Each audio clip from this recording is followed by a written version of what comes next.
welcome back to another Friday night track back stream. A lot to get through. A lot to get through. I'm still recovering from the absolute embarrassment of Wednesday, but you know what? We moved, right?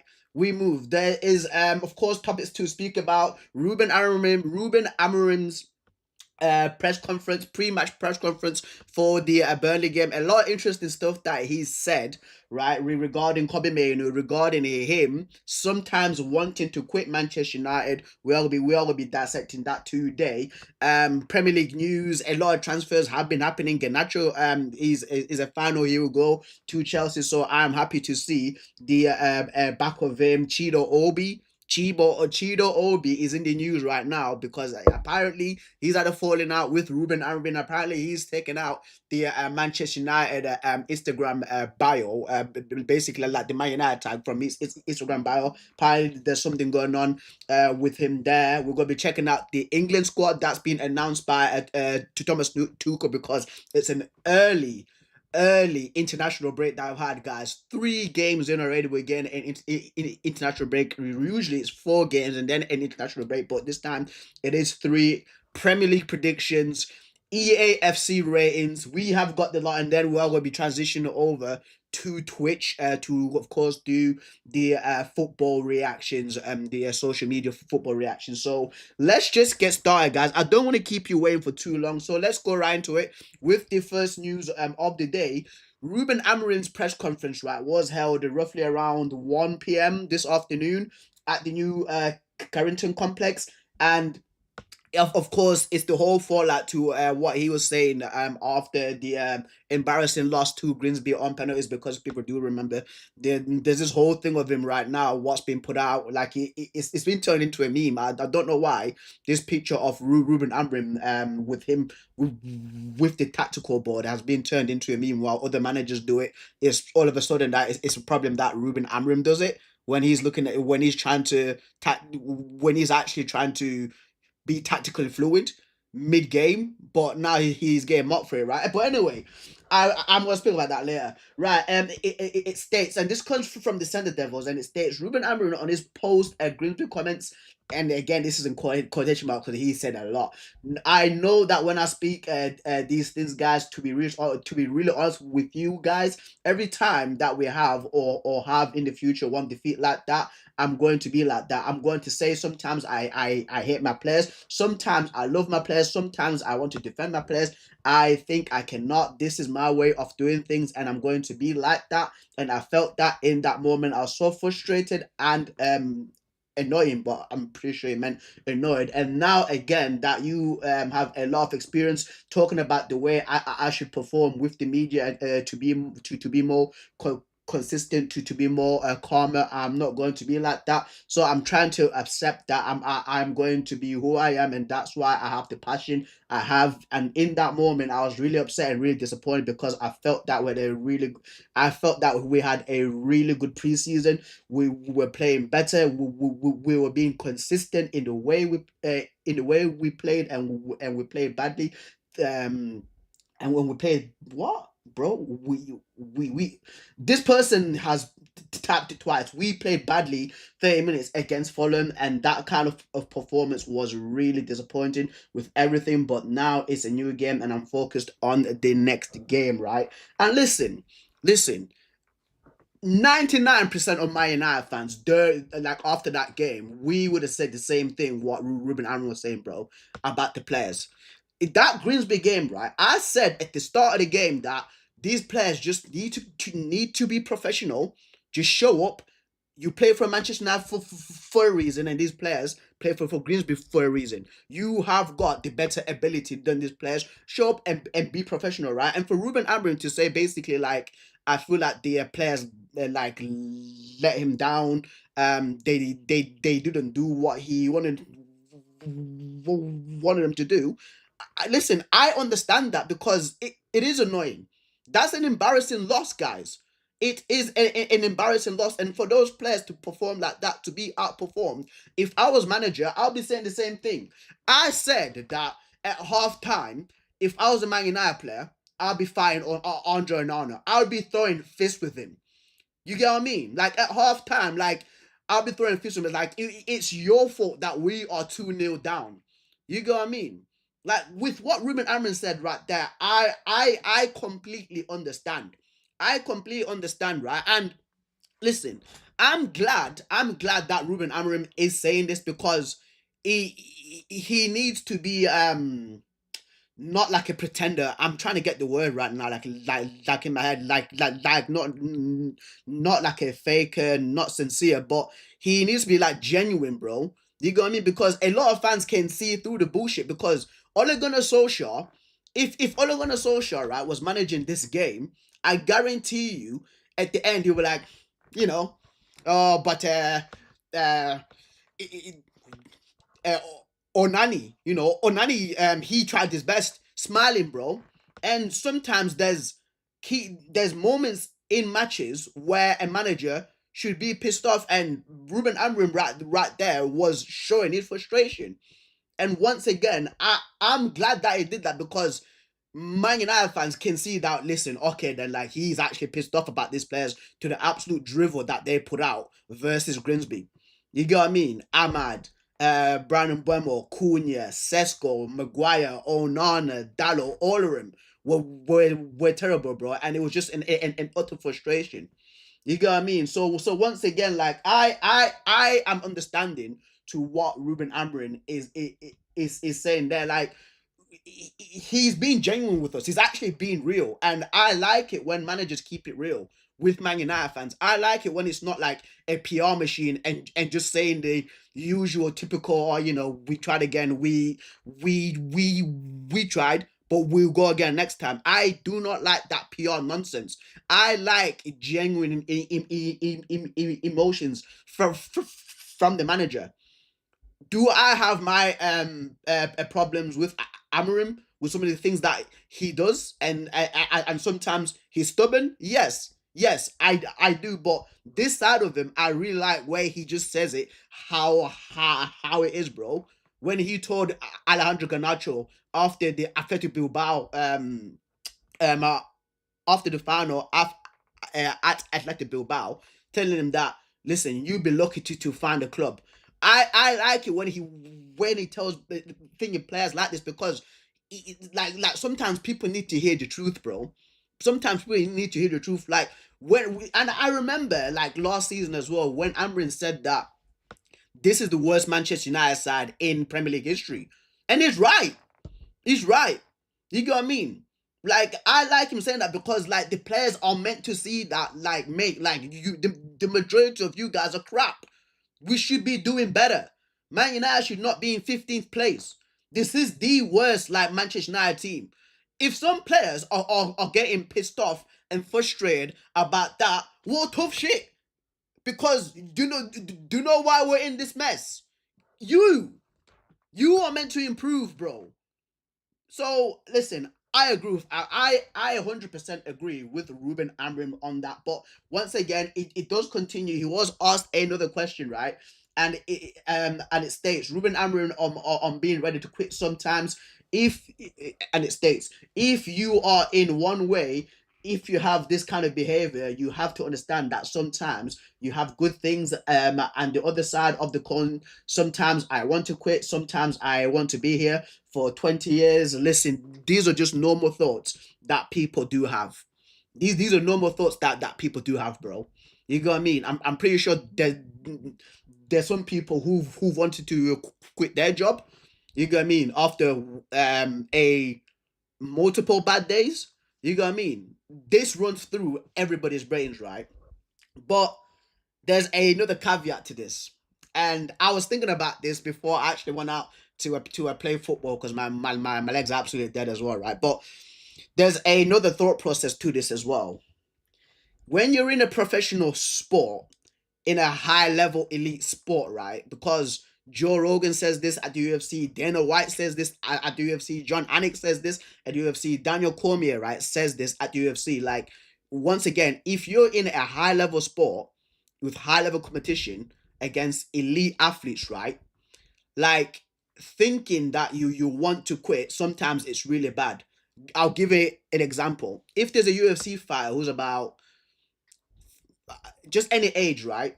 if they are halfway in, halfway out, right, and sometimes they want to quit, the majority of UFC people, the people that work in MMA, they'll say quit because you are not 100% in for it. You get what I mean? There's a part of your brain that just wants to give up and just leave. So you are not focus 100%.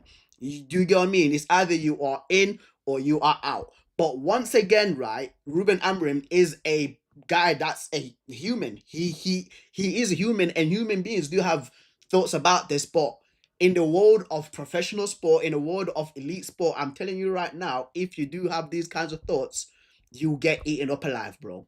You will get eaten up alive, bro. So there there is that aspect. There is that aspect. Once again, human beings have got that thought process, right? But if you're constantly thinking about quitting, that means you're not 100% in. And other managers who are 100% in, they will outdo you, bro. Especially at the high level, especially in the Premier League. You know what I mean? I wonder how many times does Mikel Arteta think of quitting Arsenal. I wonder how many times does Pep Guardiola, maybe last season Pep Guardiola was thinking the majority of the times that he wants to quit Man City, right? But when he first joined and when they had that horrible that first season, I think it was like the 16-17 season when Pep Guardiola joined Man City, right? Like I wonder what is his thought process there, because once again, like I understand that, like in some jobs you do feel like quitting because it's a human nature to think to think about this, right? But if you're in elite sport, bro, and you're not 100% in, and you are not 100% dialed in, and you sometimes think about quitting, once again you get eaten alive, bro. You get eaten alive. I actually want to see what Man United fans have to say about this, you know. Coach just said this guy is an emotional wreck. You see what I mean? Bipolar. I support him for staying 20 more years, right? And listen, I say this all the time. It's not rocket science, mate. Like, because he says he wants to be here for, like he basically says sometimes I want to be here for 20 more years, right? The only way you're gonna be here sometime, the only way if you want to be here for 20 more years, the only way you're gonna do this, bro, is by winning. It's genuinely not difficult. It's genuinely not difficult. You have to win. You have to win. Like everybody knows this, right? That football is a results based sport. You get what I mean? If you don't win, you're a loser, bro. You're out. You're out of a job. You're not staying at Man United for 20 years, bro. If you've if you've not won anything, bro. I can tell you that right now. I can tell you that right now, bro. But anyway, let's move on to the other quote that he came up with, Amorim. Right. And it states, I understand the players that are not playing in this moment are disappointed, but everyone will have the same opportunity to play. You have to fight during the week, and I'm pretty sure, right? This is a message to Kobe Mano. I think it does continue as well. There you go. There you go. Yeah, yeah. I want Kobe to stay. He needs to fight for his place, and we need Kobe. So that is not going to change. Right. So these two quotes are together. I don't know why Center Devils actually split that up, right? But again, so like this is him being asked about frustration of other players who have not got the opportunity to play at the moment. Of course, this whole news right now with Kobe Manu wanting to leave Manchester United on loan. It's looking like Al Nassr. No, it's not even looking, bro. There's 15 teams that are in for Kobe Manu, by the way, guys. 15 teams. That should say a lot, by the way. That should say a lot about Kobe Manu's quality. If there's 15 clubs, right, reported, by the way, by credible journalists, right, 15 clubs are in for Kobe Manu. That says a lot. That does say a lot, right? And for me, guys, like, this is what I was saying throughout the week. With Kobe Manu, for me, he should be playing in front of Ugarte and Casemiro.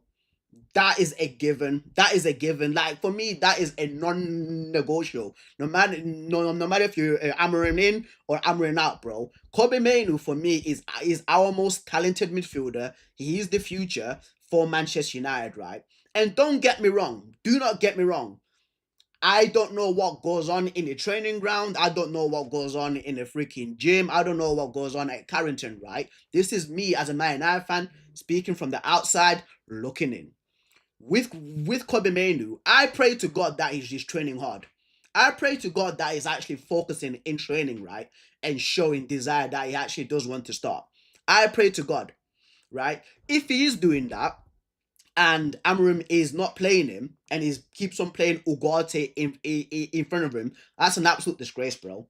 That is an absolute disgrace. Once again, it's a hypothetical, right? Massive if he is doing that. If he's not doing that, if he's not doing that and he's not showing assertiveness on the training pitch, you know what I mean, at Carrington, then Amrim does have a point. He does have a point that, listen, players do need to fight for their spots. Once again, I think on average, I think because we've been eliminated from the Carabao Cup, I think that the remainder of fixtures that Manchester United have got left is 44, guys. 38 in the Premier League, and there's still FA Cup fixtures to play. So if we go all the way through the FA Cup barring replays, that's approximately like about what, 6 games? Yeah, so 44, 45 games that we have. You get what I mean? So it's slim pickings. It's slim pickings this season for Man United players to play. Once again, I pray to God that Kobe Manu is training hard, right? And Ruben Amorim for me is, again, he does need to play him though, because this whole thing, and it clicked this morning. It clicked this morning, right? I was like, why does Amorim keep on picking Ugarte over Kobe Manu? Like, why is this? And then it clicked, guys. Amorim managed Ugarte at Sporting Lisbon. He managed Ugarte, but it finally made sense. I was like to myself, whoa. 1 second. So if I put Amorim in, right, make sure my volume is working. If I put Amorim in, right, Sporting Lisbon manager, Sporting Club de Portugal, 2020, right, Ugarte. There we go. Sporting Club. So Manuel Ugarte's time. No, I don't want to exit, bro. Manuel Ugarte's time at Sporting Lisbon, the majority, like, Ruben Amorim was his manager at Sporting. It's starting to make sense. I was like, why does he keep on picking him? And it's Sporting Lisbon time. This is one of my gripes, right, with Amorim. This is one of my gripes, guys. My gripe is the Portuguese bias that he has, and there is the Portuguese bias, by the way. I'm just not making like, oh, he's just pulling his ass. No, like, there is a Portuguese bias, guys. If you look at Dallo, like, there's points in games where Dallo is not good enough or should not even be playing, but he still puts him on. You know what I mean? Bruno Fernandes, when he's dropping it a 2 out of 10, right, versus other teams last season and this season versus Fulham, is not taking them off, bro. You get what I mean? Like, Ugarte managed him as Sporting Club de Portugal when he should have not been playing against Arsenal when Ugarte came on. Absolutely terrible. We'll have to keep it real, guys. We have to keep it real as Man United fans. Like, these are the sort of discussions that we need to be having as Man United fans, guys. We need to look in this objectively, bro. There's some players that Ruben Amorim should not been putting in to play against other teams last season and this season. Then once again, I have to go back. Like, it's a Portuguese bias, bro. It is, man. Like, I'm just saying it how it is. I'm just saying it how it is. You know what I mean? I wonder tomorrow, right, against Burnley, who's he gonna put in at right back? Because I don't think that Ahmad and Dallo weren't good enough against Grimsby. I wonder who's he gonna put in. This is gonna be very interesting.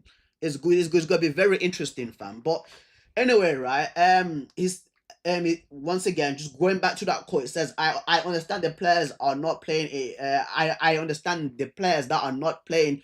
In this moment are disappointed, but everyone will have to will have the same opportunity.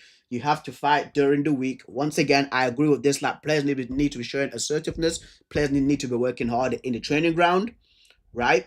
And there is another thing that I'm gonna give credit to Amrin for. Amrin does rotate well, guys. Like I'm gonna lie, like Amrin, like even last season, he was rotating well. You get what I mean? He was giving players opportunities to actually play. Like this is one of the things that I like about him. But once again, like the stubbornness of just not changing their formation sometimes, where when we're getting absolutely destroyed in midfield is one of my gripes, bro. And the Portuguese bias. That's what it is. But in rotation, he does it well. He generally does give other players opportunities. He actually does. He actually does. He actually does. Like we'll have to keep it real, right? But the whole Kobe Menu thing is kind of annoying because once again he did manage Manuel Ugarte at Sporting Lisbon. Throughout Manuel Ugarte's career at Sporting Lisbon, Amorim was his manager.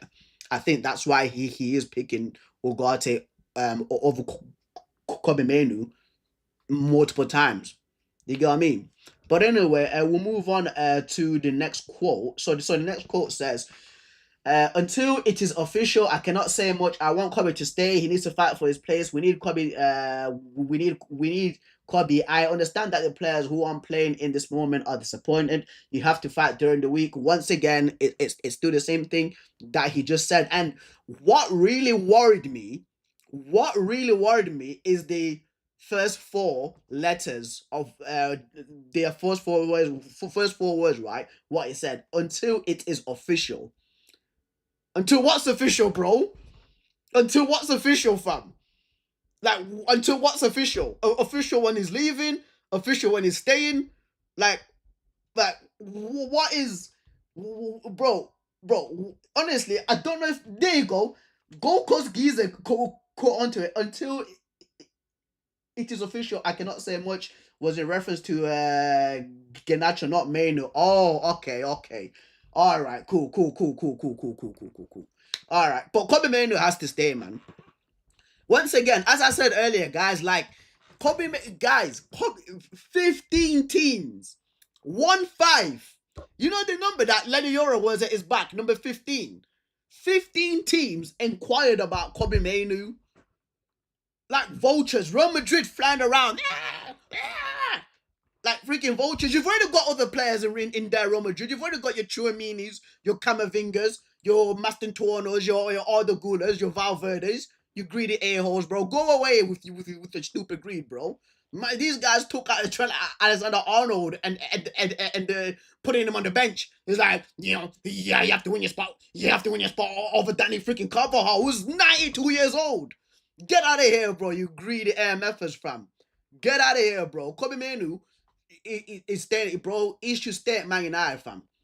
He should be staying, bro. Like, if I was Wilcox, Jim Ratcliffe, Omar Barada, freaking Glazer, Joe or Avram Glazer, whoever, any one of the rats can do, bro. Any one of those rats can do, fam. I'll bring Kobe Menu into the meeting with the freaking board, bro. Put one of the two rats on freaking screen because these guys are never at Old Trafford. They're never in Manchester, bro. These guys are out in Tampa, in America, bro, getting swept away by freaking hurricanes, fam.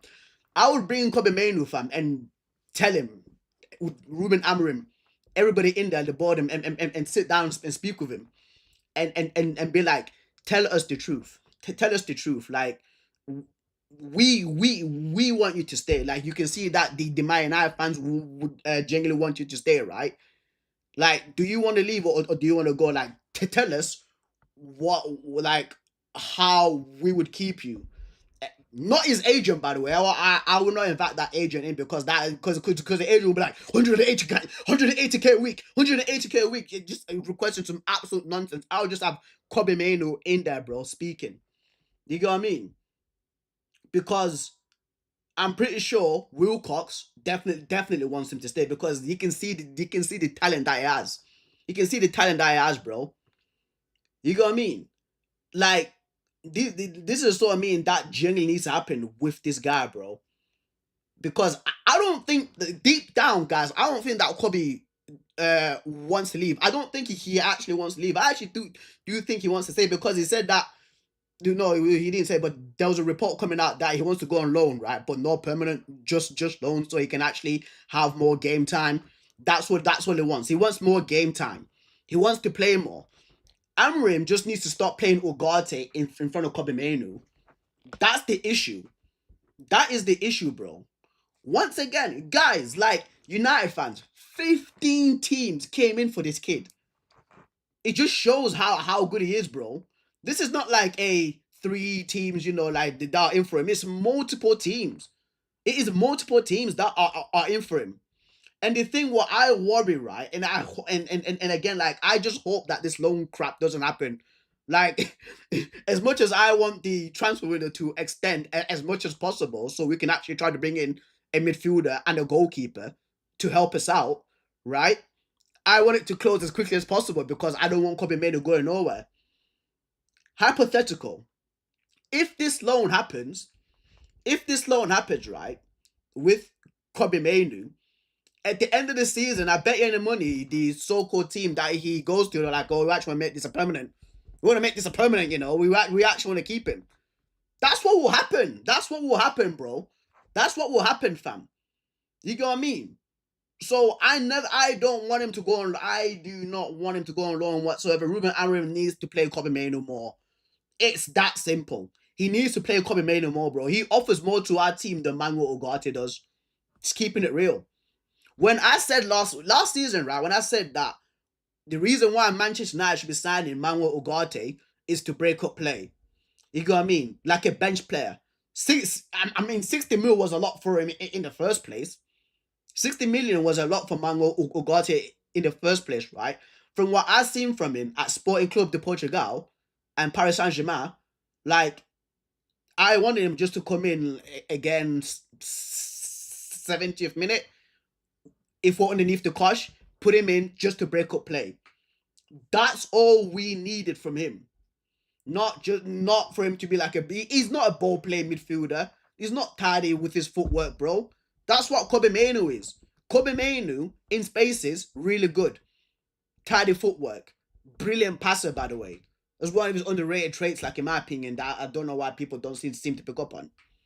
So yeah, bro. But once again, like, listen, Kobe Manu, yeah, if he's not training hard, don't get me wrong, if he's not training hard in practice, then yeah, by all means, right? But at the moment, right now, from what I'm seeing, 100%, I because of what I just said earlier about Ugarte playing for Sporting Club de Portugal and Amorim being his previous manager, like, I do think that there's a little bit of bias there, and Amorim genuinely, once again, needs to take out that bias. He needs to take out that bias, bro, because we cannot let go of a world-class talent like Kobe Manu, guys. We cannot let go of a world-class talent like that. Like, the way that this guy played in the 23-24 season, in his debut season, matters, bro. Like, absolute, like, against Liverpool, you know what I mean? Against Newcastle, Galatasaray. Like, at that age, guys, at 19, 20 years old, going away to hostile grounds like that and playing like it's like a walk in the park. The cojones you're meant to have, like a kid playing like that with no fear, like kids, like young players, right, at 19, 20 years old who play with like no fear like that tend to be brilliant, great players, guys. I'm not joking. Like, I'm actually being deadly serious, bro. We need to stop selling our talent. Yeah. So some of them have got freaking attitude problems. I don't think that from what I've seen from Kobe Manu on social media and interviews, I don't think that he's got an attitude problem. I'm going to speak about one guy apparently who's got attitude problems, who still plays for Man United. Apparently, But anyway, let's move on to the next Amorim quote from that press conference. Is there any more? Or is that it? I think that's it. I think that is it. Ah, no, it's not. It's not. It's not. All right. So this is from again. I think this is him speaking about the Grimsby elimination from the Carabao Cup. And it says, "I think that is the hardest part of the defeat. Sometimes it is not the result. It is the way we lost that game or drew that game. It is the small things, fighting for the ball, running." All right. All right. All right. All right. Valentino says Mourinho and Ole start. I told you about your guy Ole, bro. I told you about this guy, dude. I told you about this guy, bro. The shit tells are like, you're doing a great job. You're doing a great job. Next day sacked. I told you about your favorite guy, bro.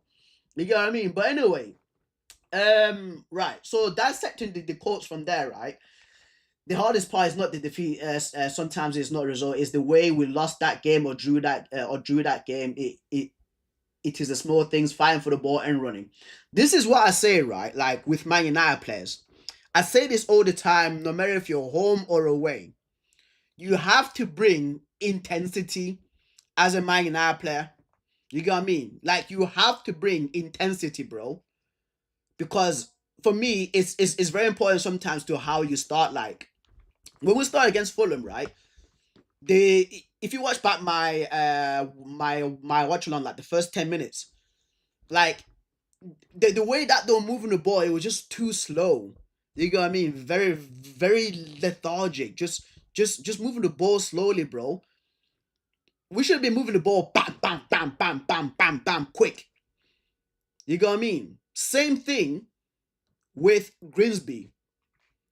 Grimsby, once again, like the way that Grimsby were pressing, it was impressive. It was actually impressive. I ain't gonna lie, right? But against that sort of quality of team, while you're Man United, once again, you should be moving the ball far more quicker. You should be switched on. I remember I was speaking to one of my colleagues about a year and a half ago about Toby Collier, right? And he was playing for the Man United under 21s team.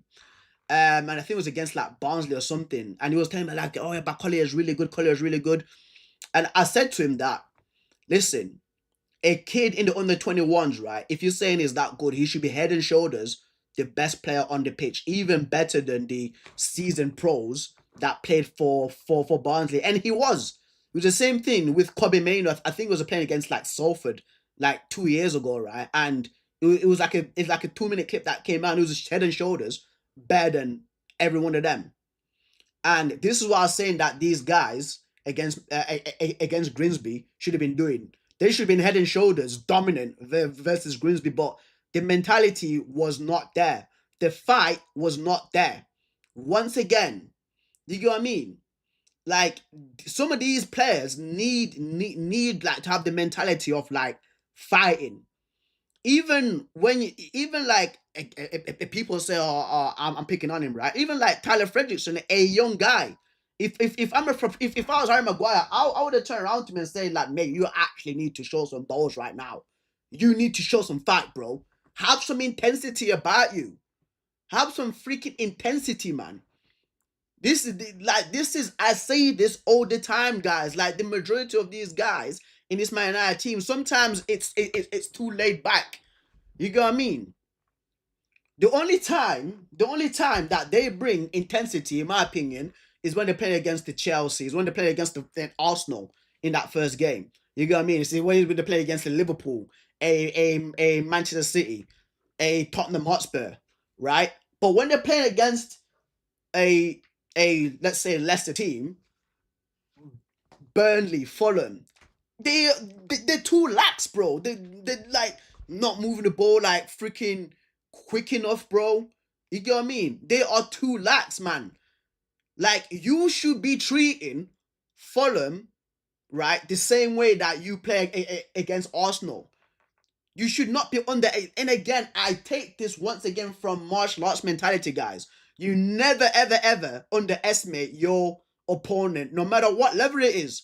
No matter if you're a black belt and the guy's a freaking yellow belt, bro. It don't matter, bro. You bring it all the time. You bring your quality. You show why you play for Man United and not for Grimsby Town. You get what I mean? The Grimsby Town fans, they were saying Premier League, you're having a laugh. And yeah, like in that game, Premier League, you're like Man United players, Premier League, you're having a fucking laugh, mate. You should be in the Vanarama below League 2, bro. Vanarama freaking Conference League. You have every single game that you play, you come and show fight. First balls, second balls. Our goalkeepers on corners, OTB India. If somebody is out here shoving you, bro, shove them back, bro.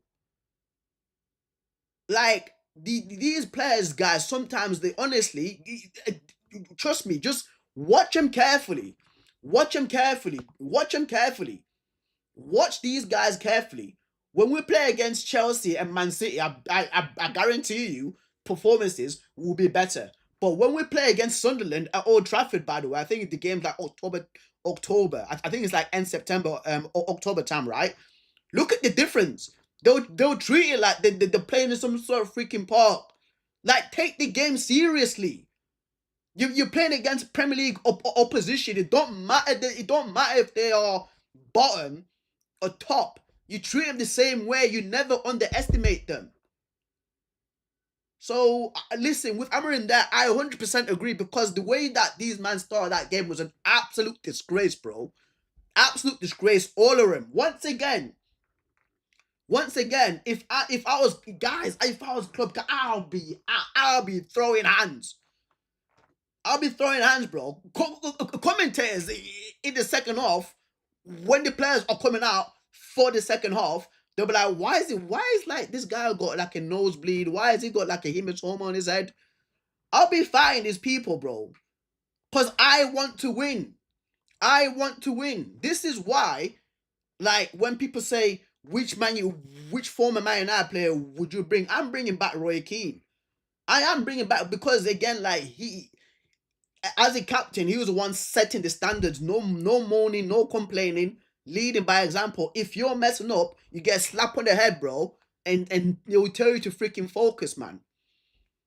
I can't believe that what I saw on Wednesday, like, these guys absolutely brought out that shit performance like that. You get what I mean? This guy says your Grimsby live stream was goated, bro. I was fuming with that, bro. I was fuming because I called it.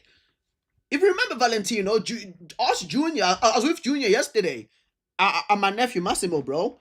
Ask him. Like, Junior said, Preston, he actually did call it. He actually did call it. Because they don't bring intensity. Like, they underestimated Grimsby.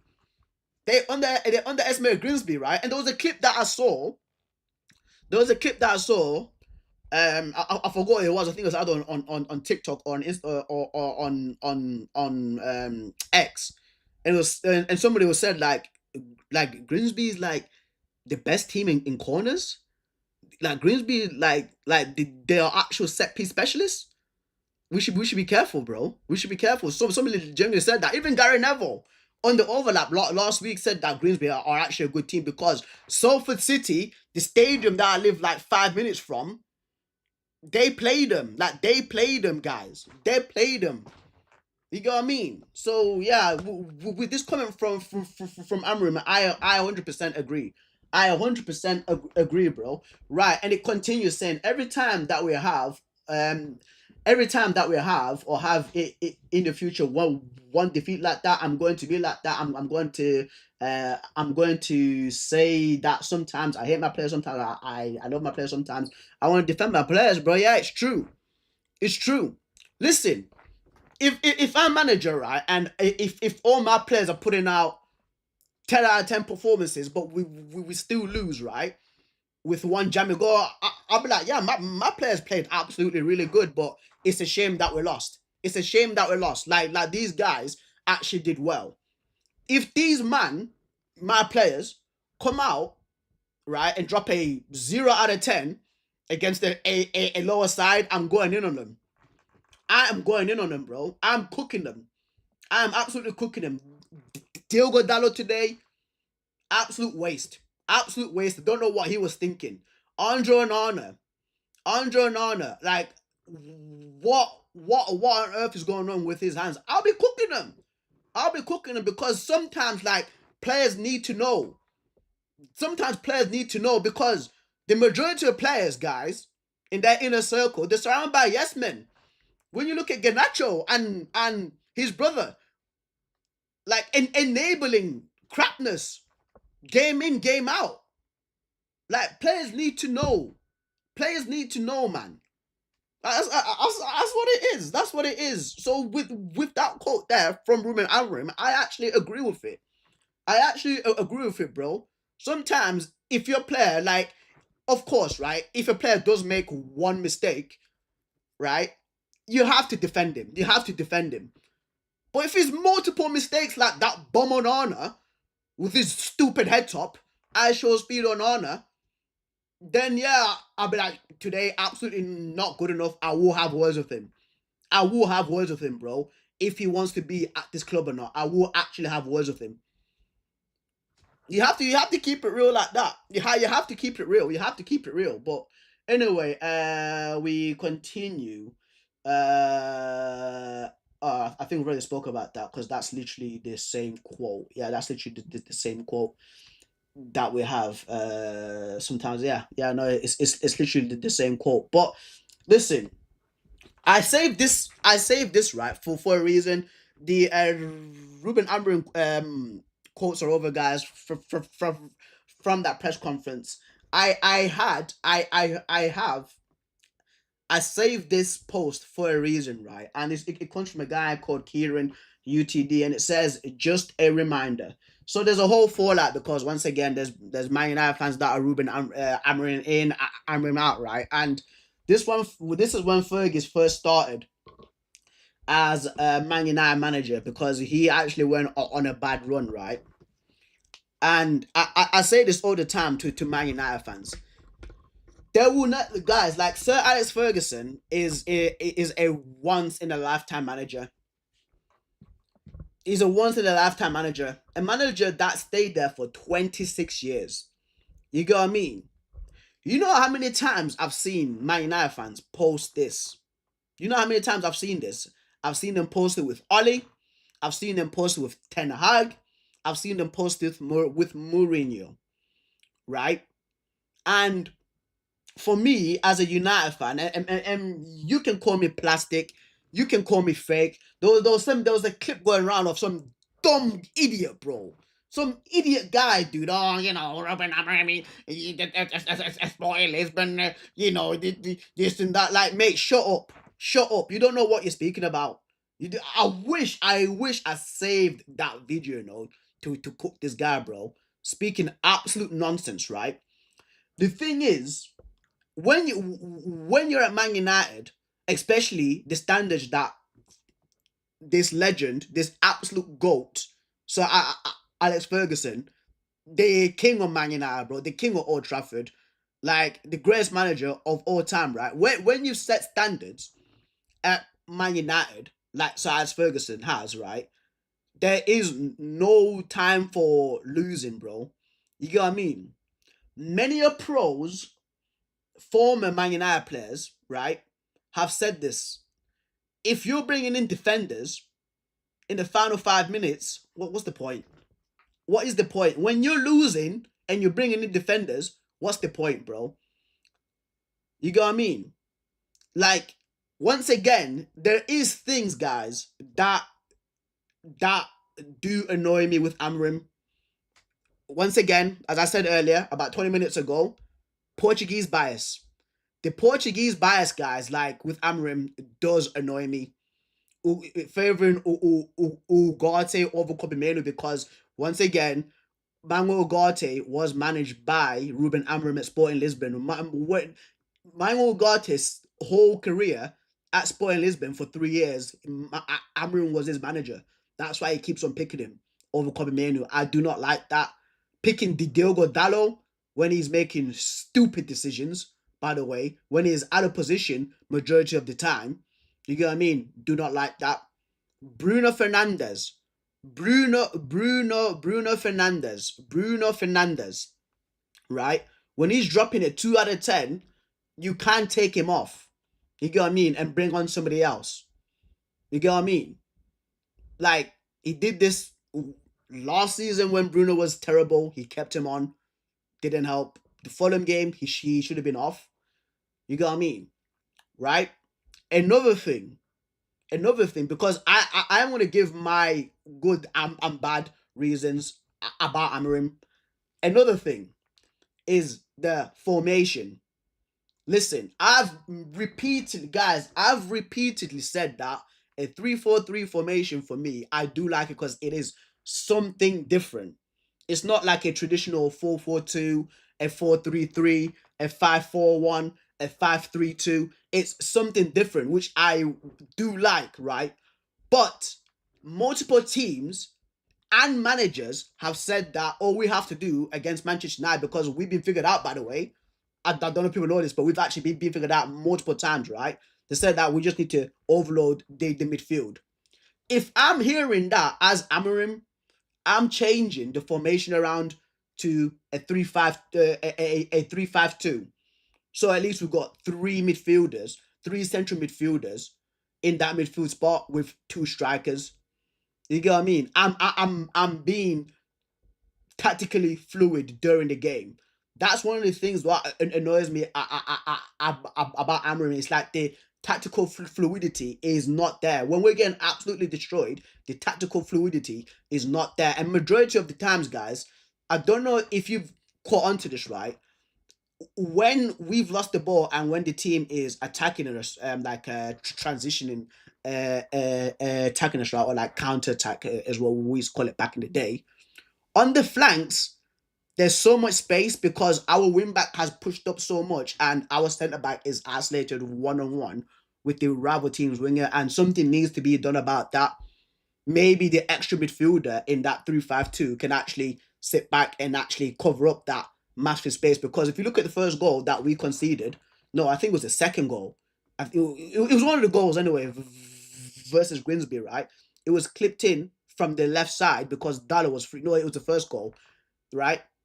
It was clipped in from like Dallo's side, where that space that I'm speaking about should have been covered.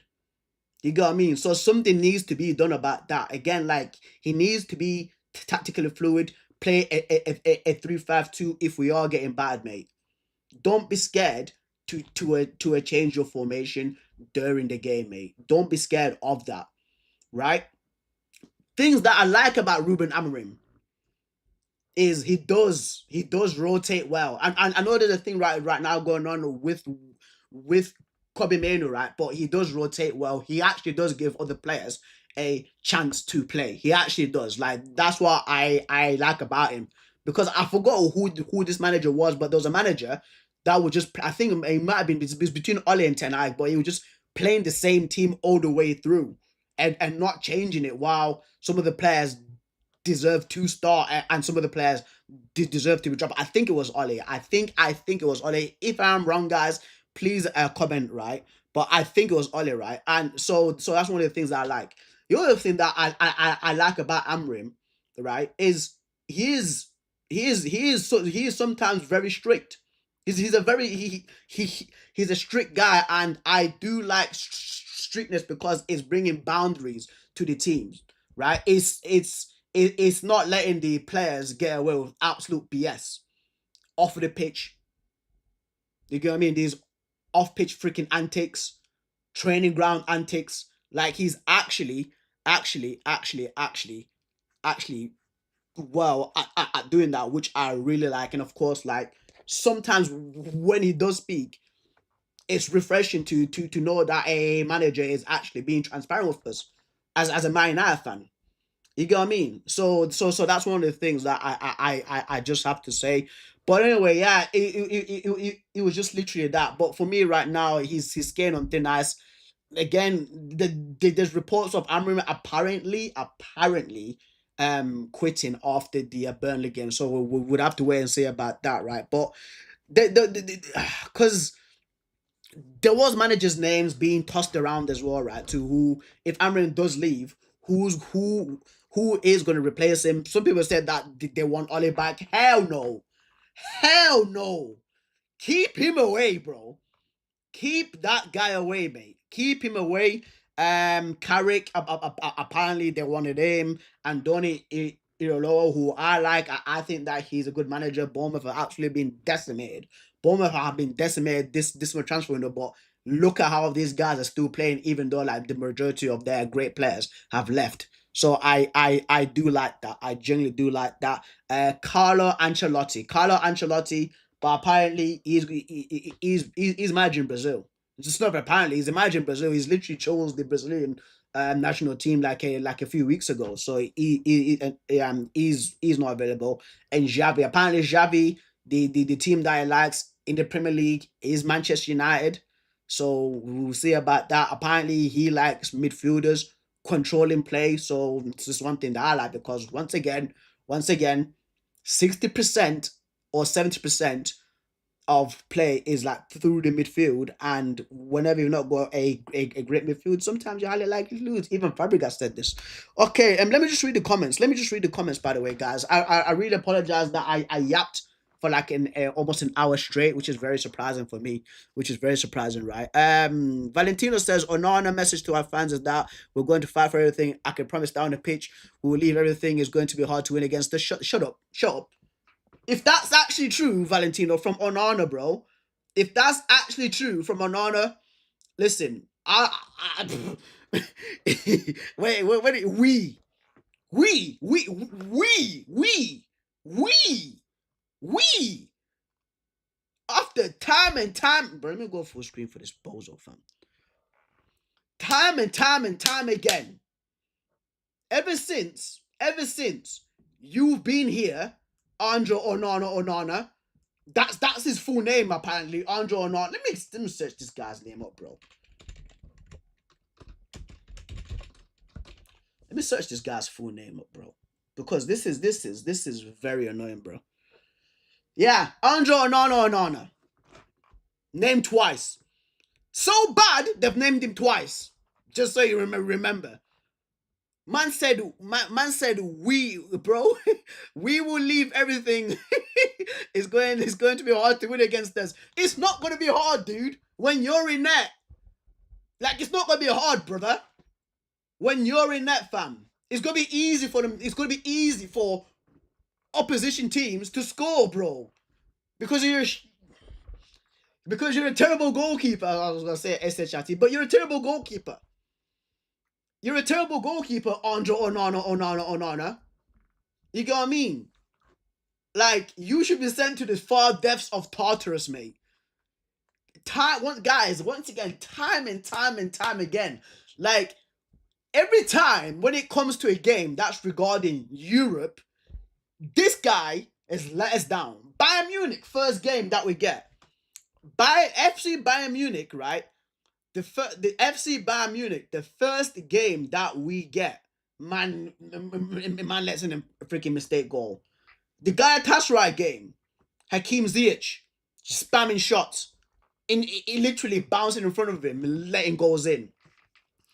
Lyon last season, when Matic told him, you're the worst goalkeeper in Man United's history, what does this guy do? Let us down. Europa League final. Easy save, lets us down. Freaking the Grimsby game. If you win the Carabao Cup, I'm pretty sure no, that's an FA Cup now. But usually when you used to win you win the Carabao Cup, you used to get Europe, right? But let us down, dude.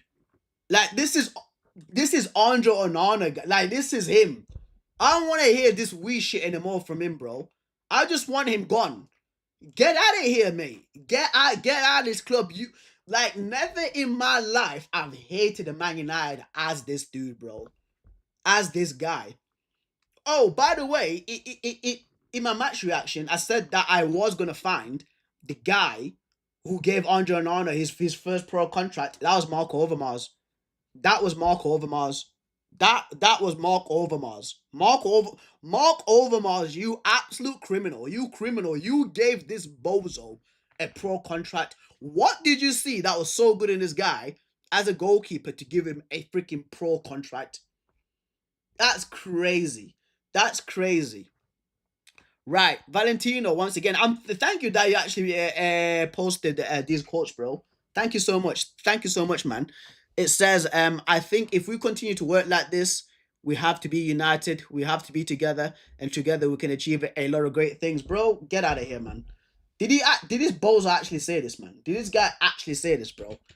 Because listen.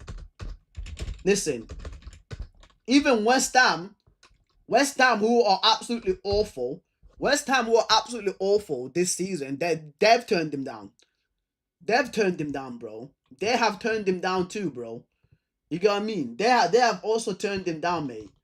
Shocking goalkeeper, bro. Shocking goalkeeper, dude. This is it. This is look crazy stuff. Their goalkeepers are very bad, but Andre Onana is very, very, very bad. Very, very bad. Terribale. You get what I mean? Mierda. Crap. Poop.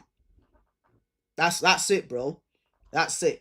If I my days, bro. Like the lack of awareness, honestly, from this guy, the lack of awareness from this dude, right, is staggering. After that Grimsby game, I'm handing him my listen. If I were him, bro, I'm handing him my transfer request to the board. Listen, listen. What I did versus Grimsby is not good enough. Please, please sell me. Please sell me. I'll be willing to leave just because of what I did. But will he do that? No.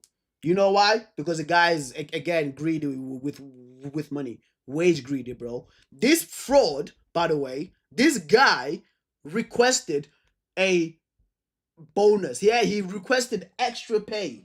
He requested extra pay after the shit show of the 22-23 season. He went. Him and his stupid agent. Him and his dumb. What's this, bro? I'm naming these, bro. Screw these guys. Screw these guys, bro. Absolute joker, bro. What's his name, bro? Agent name, fam. Agent name, bro. Agent name, bro. Lion. Albert Bitones. Albert Bitones, bro. Albert Bitones. Him and his dumb agent went to Carrington after the 22-23 season when we didn't necessarily qualify for the Champions League, right? And he wanted a bonus. He wanted to get more money. Sorry. The reason why we got eliminated from the Champions League was because of you. You dummy. It was because of you. It was because of you. Your antics. Oh, but next time I'll be better. Next time I'll be better. These are rare mistakes. And then chips in 2 goals versus Galatasaray. This fucking cartoon clown, bro. This cartoon clown, fam. Cartoon clown, bro. There we go. It continues. Andre Onana was offered on loan to West Ham, but they declined. These guys, West Ham have Hermansen. Hermansen's a terrible goalkeeper. If you see the Chelsea game. If you see the Chelsea game last week, Friday, you know how bad he is. You know how bad Hermansen is. And West Ham turned down to sound on honor, bro. Because they must be thinking like, who on earth gave this guy a professional contract? Who on earth gave my man a professional contract, dude? You get what I mean? James says their season has started bad enough. Why on earth we wish that I wished out on them, bro? I wonder why. That's strange, bro. Can't blame him. Ten Hag letting, bro. Yeah, Onana chaos. Onana. This is what it is, bro. It's Onana chaos. It is Onana chaos, bro. It should be a cartoon character like Popeye or like Mickey the Mouse. That's where he should be. That's where he should be. That's where he should be, man. Like I'm so fed up with this guy, man. He's so unserious. Like the self-awareness is crazy from this dude, bro. Tomorrow, guys, honestly, tomorrow, I want to see Tom Heaton play. I actually want to see if we don't sign a goalkeeper, I pray we do sign a goalkeeper, but massive if, capital letters if we don't sign a goalkeeper, Tom Heaton should be our starter. A kid from the under-21s, the under-21 goalkeeper should be the backup. Bayindia on honor. Good luck, mate. Good luck for the season. See you survive until January. Survive until the winter transfer. That should be it. There should be no second. No, not even no second. There should be how many chances has he had now? It's gone past at least 10. It's gone past at least 10. There should be no more 11th chance for him. We should sell him straight away. Like he needs to go. He needs to F off. He needs to F off big time. Right. Anyway, news here, bro. News here. Chido Obi hints at unhappiness at Manchester United. So apparently, Chido Obi has removed the Manchester United tag from his bio.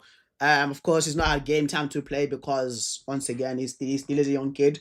I read somewhere. Was it read or it was either I watched a YouTube video or I read somewhere on X regarding Chido Obi, right? And it said that with Chido Obi, when he first came to Man United, he didn't really speak to anybody else. I get it. I get it, right? That you might be shy, right? But I think this went on for quite a while where he was actually like of avoiding other teammates at Manchester United, right? This is what I was reading. This is was like about like a month ago. This is about like a month ago. So I don't know if it's true or not, but this is what I was reading, right? And apparently, he wasn't really like that polite to the other guys and looking like he had an attitude problem. This is what I was reading, guys. This is what I was reading. This is what I'm reading. So I don't know if it's true or not, right? But listen, after when he's removed the bio there, I don't know what's happened. Maybe he's gone out on loan. Nobody knows. Nobody knows. Maybe the reason why. Maybe the reason why. Maybe the reason why he's removed that bio tag from the Man bio tag from Instagram.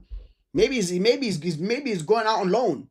You get what I mean? You never know. You never know. Maybe he's going out on loan. That's why he's removed it. Maybe he has got attitude problems. I do not know, right? But it was just something that I read, and it was something that I seen this morning, which is worthy to speak about. Sachin Jain says now these MFs are after Chido, whether it's not fulfilled by Kobe. I think there are lost United fake accounts that belong to rival teams, but they run these accounts just to gather interactions. I'm following this account for sure. Let's see what the replies say. Oh, it doesn't show the replies. You know what I mean? And it could be true, guys. Like it was just something that I was reading. It was just something that I was reading, bro. Selling the like you never know with this, bro. You never know. Right. Ed VXI. I think that's the 16th. Ed the 16th. I think it's Ed the 16th. I think it's Ed the 16th. I think it is. But he says, "Hey mate, think you can give me my fantasy team a review?" Yeah, bro. Shoot me the link. Shoot me the link. Shoot me the link, bro. Shoot me the link. Shoot me the link, lad. Shoot me the link. Shoot me the link. Shoot me the yo. Ed, if you're still here, bro, shoot me the link. I'll be willing to actually check it out, bro. If you're still in the chat, bro, I'll be willing to actually check it out. So just shoot me the link.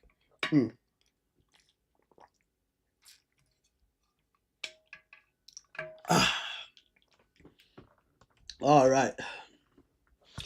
Let's continue. Here it is. The news that I've been waiting for. Man. The news that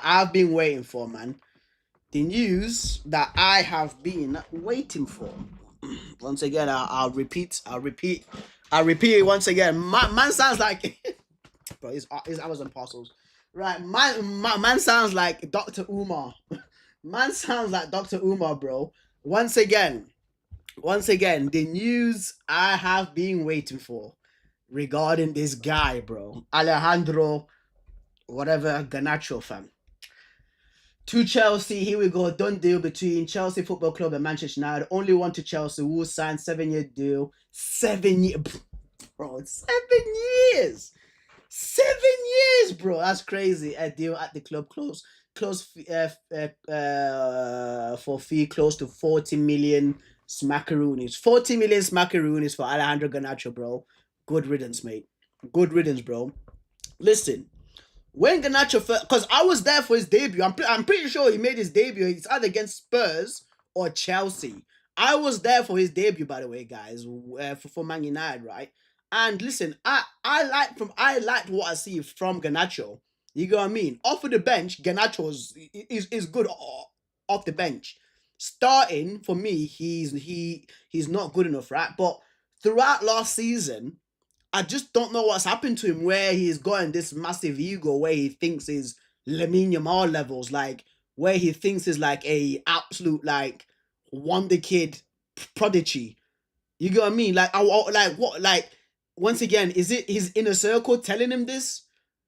You get what I mean, guys? Like what honestly, what the mentality that he's had the last year, his last year at Man United has been absolutely abysmal for such a young guy. And this harkens back to our saying, right, about which Man United like legend I would have in the team. And I said Roy Keane. Because I guarantee you, if Roy Keane was in this Manchester United team last season, right, Garnacho was getting a slap on the head, bro, for being an absolute idiot, dude. Like, he's again, some things that I've seen from him, I do like, but there's other things, right? Like the selfishness sometimes, bro. Many a times we had freaking Dogu, we had Dallo, Mazraoui make overlapping runs for him, just doesn't play them in, just cuts in and shoot, Ronaldo, Ronaldo, Ronaldo, Ronaldo, Ronaldo. Like that's because he thinks he's that, but he's not that. You get what I mean? Him vaping as a pro, like clearly vaping on camera. What like these are the sorts of things what's baffling me like right now with Alejandro Garnacho. Chelsea like he's in for a rude awakening at Chelsea, you know. I'm gonna lie. He's in for a rude awakening at Chelsea Football Club. Chelsea Football Club, like you don't realize that Chelsea Football Club are absolutely cutthroat. If you're not performing at Chelsea, mate, you're gone. 1 or 2 years, you're gone. And last season at Man United, he was playing a lot because there was just we just barely had any attackers last season. Rashford left for Villa, so he was the only like left winger that was free. At Chelsea, he's got competition. At Chelsea, he has to fight for his spot. For me, I can already pick two players that are better than him at Chelsea in those wing spots. That's Esteval and Pedro Neto. You get what I mean? Sometimes, guys, that João Pedro played on the left last week versus West Ham. If you guys remember, João Pedro played on the left side versus West Ham, bro.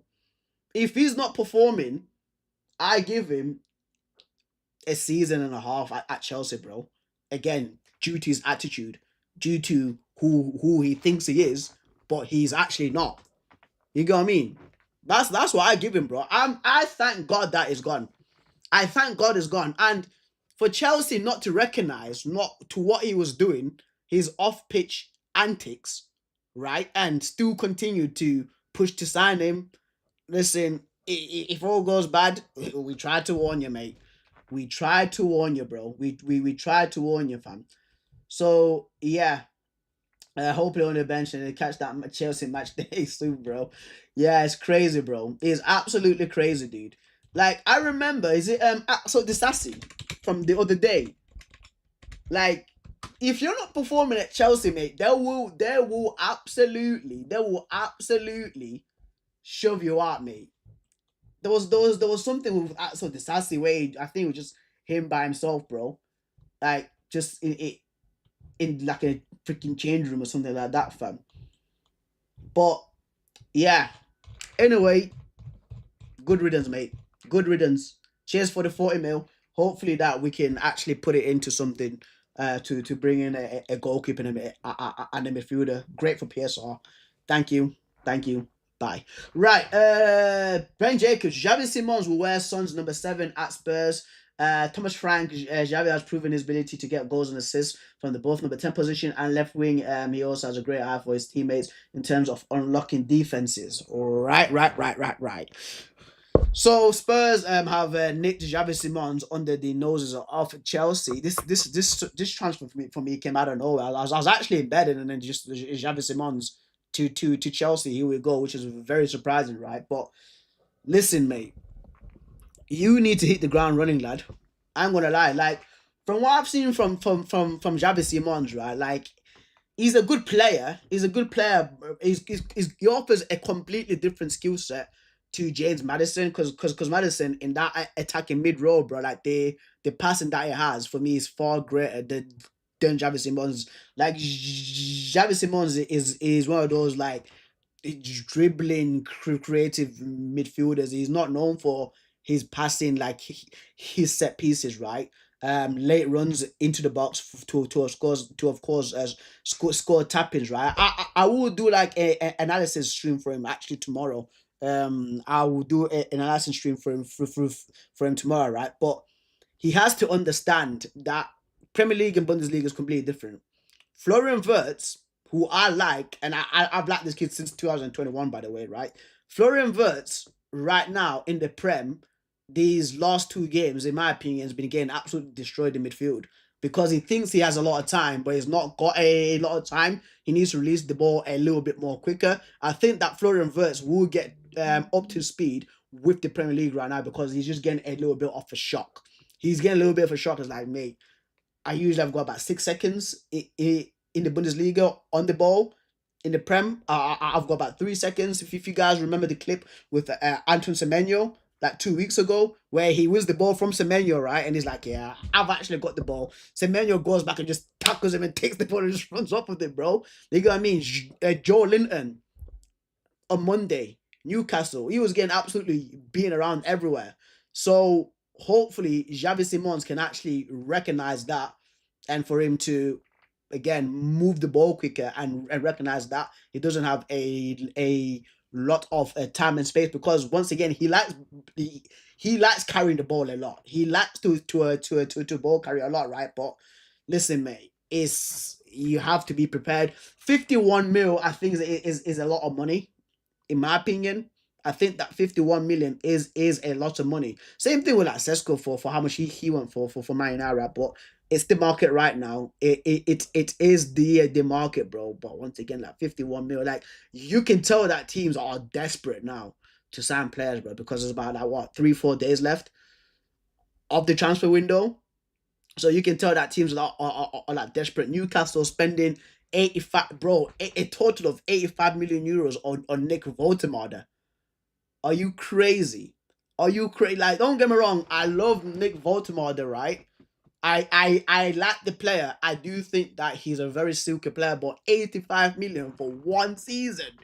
For one season. I think it's got about 16 goals. I think it's got, yes, about 16, 17 goals. That's mental. That's mental. But once again, man, like these transfers are crazy. They're absolutely crazy, bro. 51 mil for Javi Simons. Like, it makes you think as well, like, why haven't other teams like your Inters, your Barca's, your Real Madrid's have not been in for him, bro? Of course, he did play for Barcelona when he was younger because he came from La Masia, right? But why have Barcelona not gone back in for him? Why have PSG not tried to sign him back? Because if you guys do remember, I think PSG had a buyback clause on him. I'm pretty sure. I think PSG had a buyback clause on him, right? So let's see what he does for Spurs. Let's see what he does for Tottenham Hotspur. Okay, let me just switch on the light, guys, because it is getting a little bit dark over here in England. Let me just switch on the light, and then we can continue with the news that was broke by That's Football. Okay. Oh, I'm just dead up and stretch as well. I need to get a treadmill like Rance, bro. Man like Rance has a treadmill. Man's getting those steps in. Man's getting those steps in, right? But England squads for the upcoming World Cup qualifiers versus Andorra. Mm.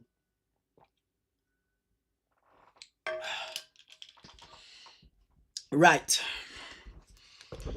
England squad announced for their upcoming World Cup qualifiers versus Andorra and Serbia. Right, so goalkeepers are Dean Henderson, Jordan Pickford, Trafford.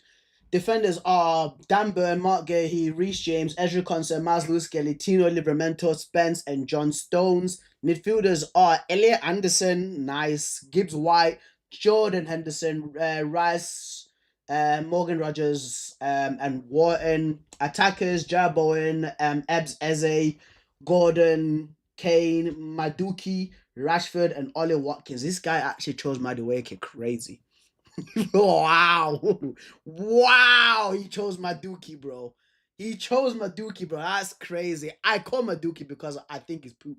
You know, you call it a poop dookie, bro. Maduki. But anyway, right. Yeah, Madueke, bro. I don't know how he was called up, right? But listen, names that stuck out for me, Livramento, I like.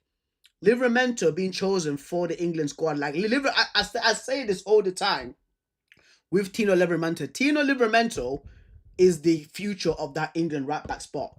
When Trent Alexander-Arnold and Reece James are all like in their late 30s, Tino Livramento will be the starting right back for England, bro. Like every single time when I see this kid, unbelievable player. Even when he was at Southampton, he was a standout player for them. He, like right now, like at Newcastle, there was one game, I think it was in the Carabao Cup final against Salah, just keeping Salah quiet.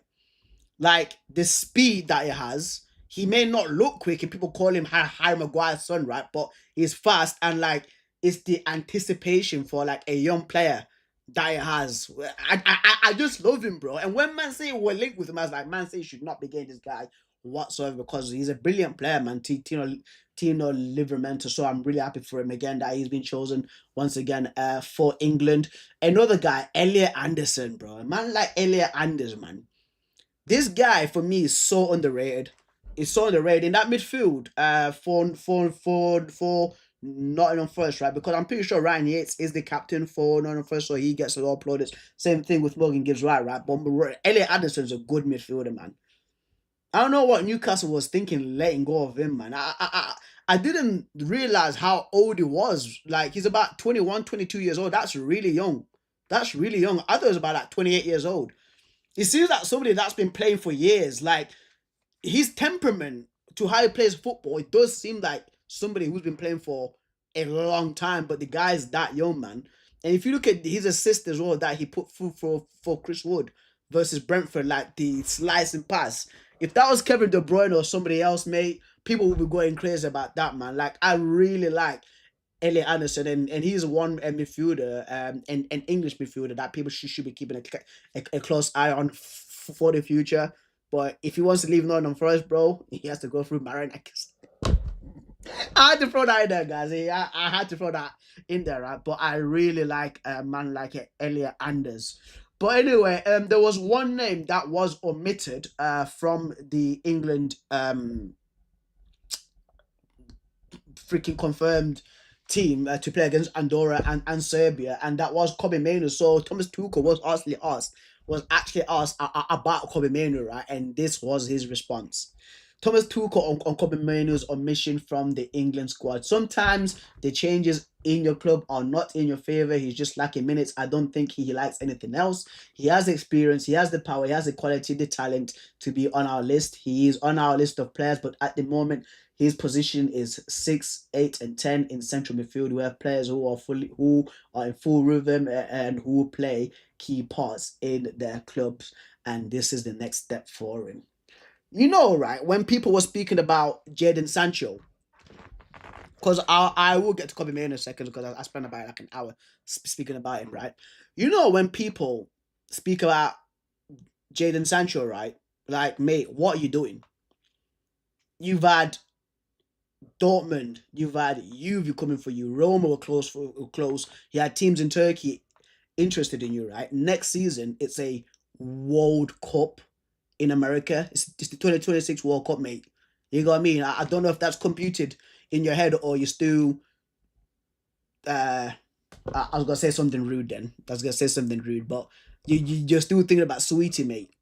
Like, if you're really a football player, this should be worrying you because you're still choosing money over your career. If you want to play for England next World Cup next year, you have to find a team real quick, buddy. Stop thinking about your wages. I'm pretty sure you get a lot of money already. You get what I mean? Like, you should be, Jadon Sancho should be reading this and saying, oh, if I'm not playing, I don't get picked. I've got Madueke or Meduki being picked in front of me. You get what I mean? These are the sort of things that these are the sort of things. This is a genuine message that Sancho should be reading, bro. Because if you're not playing, you don't get picked. Not, oh, I had about 40 assists last for Borussia Dortmund in 2020. That means I should be picked in the 2026 World Cup. It don't work like that, brother. It don't work like that, fam. You need, as what Thomas Tuchel said right there, right? We have players who are full rhythm. You know what he said. You know what he means by that. It means players who are playing week in, week out, bro. But this guy wants to be proud and wants to be in this so-called bomb squad and talk about my wages, black. Oh, sweetie tattoo on his neck, bro. Crazy. Absolutely crazy, bro.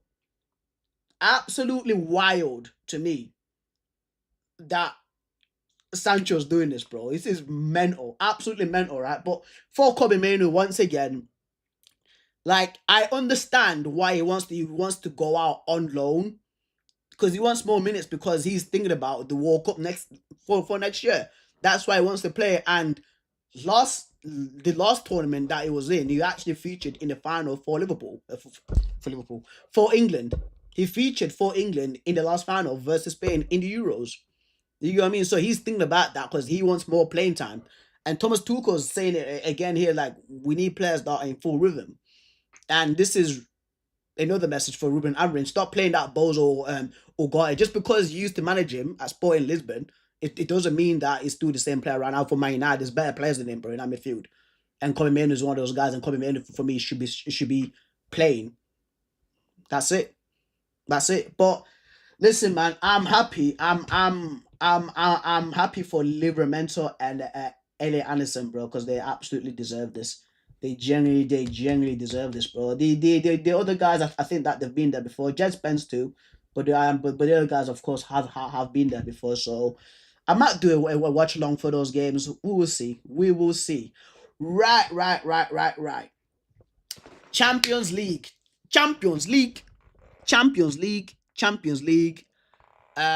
Fixtures. Champions League fixtures were done last. So the Champions League draw was done last night or yesterday. I completely forgot. Yo, I completely forgot about the Champions League, right? It was a Mina that put it on X. I was like, wait, what do you mean about Man City and all these guys? I was like, it's a Champions League draw. I totally missed it out, guys, because once again, I was bummed out by the result that Manchester United gave me. So when I finished work, I literally laid in bed. I took a nap. I took a nap, bro. I took a nap, bro, and I completely forgot about it, fam. So I apologize that stream was not there yesterday. But anyway, so here are the pot one fixtures. So I'm not going to speak about all the games because we'll be here for like 2 hours and I've been yapping on for like an hour and 30 minutes and I need to do the football reaction videos. But so PSG, the massive games, in my opinion, right, is Bayern Munich, Barcelona, big games. Another one is going to be a rematch from 2 seasons ago. Newcastle, going back to their Parc des Princes. Because Newcastle should have actually beaten PSG, if you guys remember that game. I think there was like a stupid handball. It was a nonsensical handball that Newcastle conceded to PSG, and they generally should have won that game. Real Madrid. So Real Madrid, right? The team that just pops out for me straight away. Listen, I think they do this on purpose. They must do this on purpose, right? These draws, these draws must be fixed. These draws must be fixed, guys. Real Madrid away to Liverpool at Anfield. A certain young Scouse lad,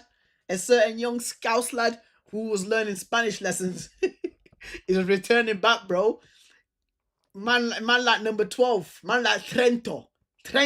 It's not Alexander Arnold anymore, bro. It's Trento. He's going back to Anfield, and I know what's gonna happen, bro. Listen. He's getting booed, isn't he? He's getting booed, bro. He's getting bro. This man are gonna be. Oh, brother, this guy stinks!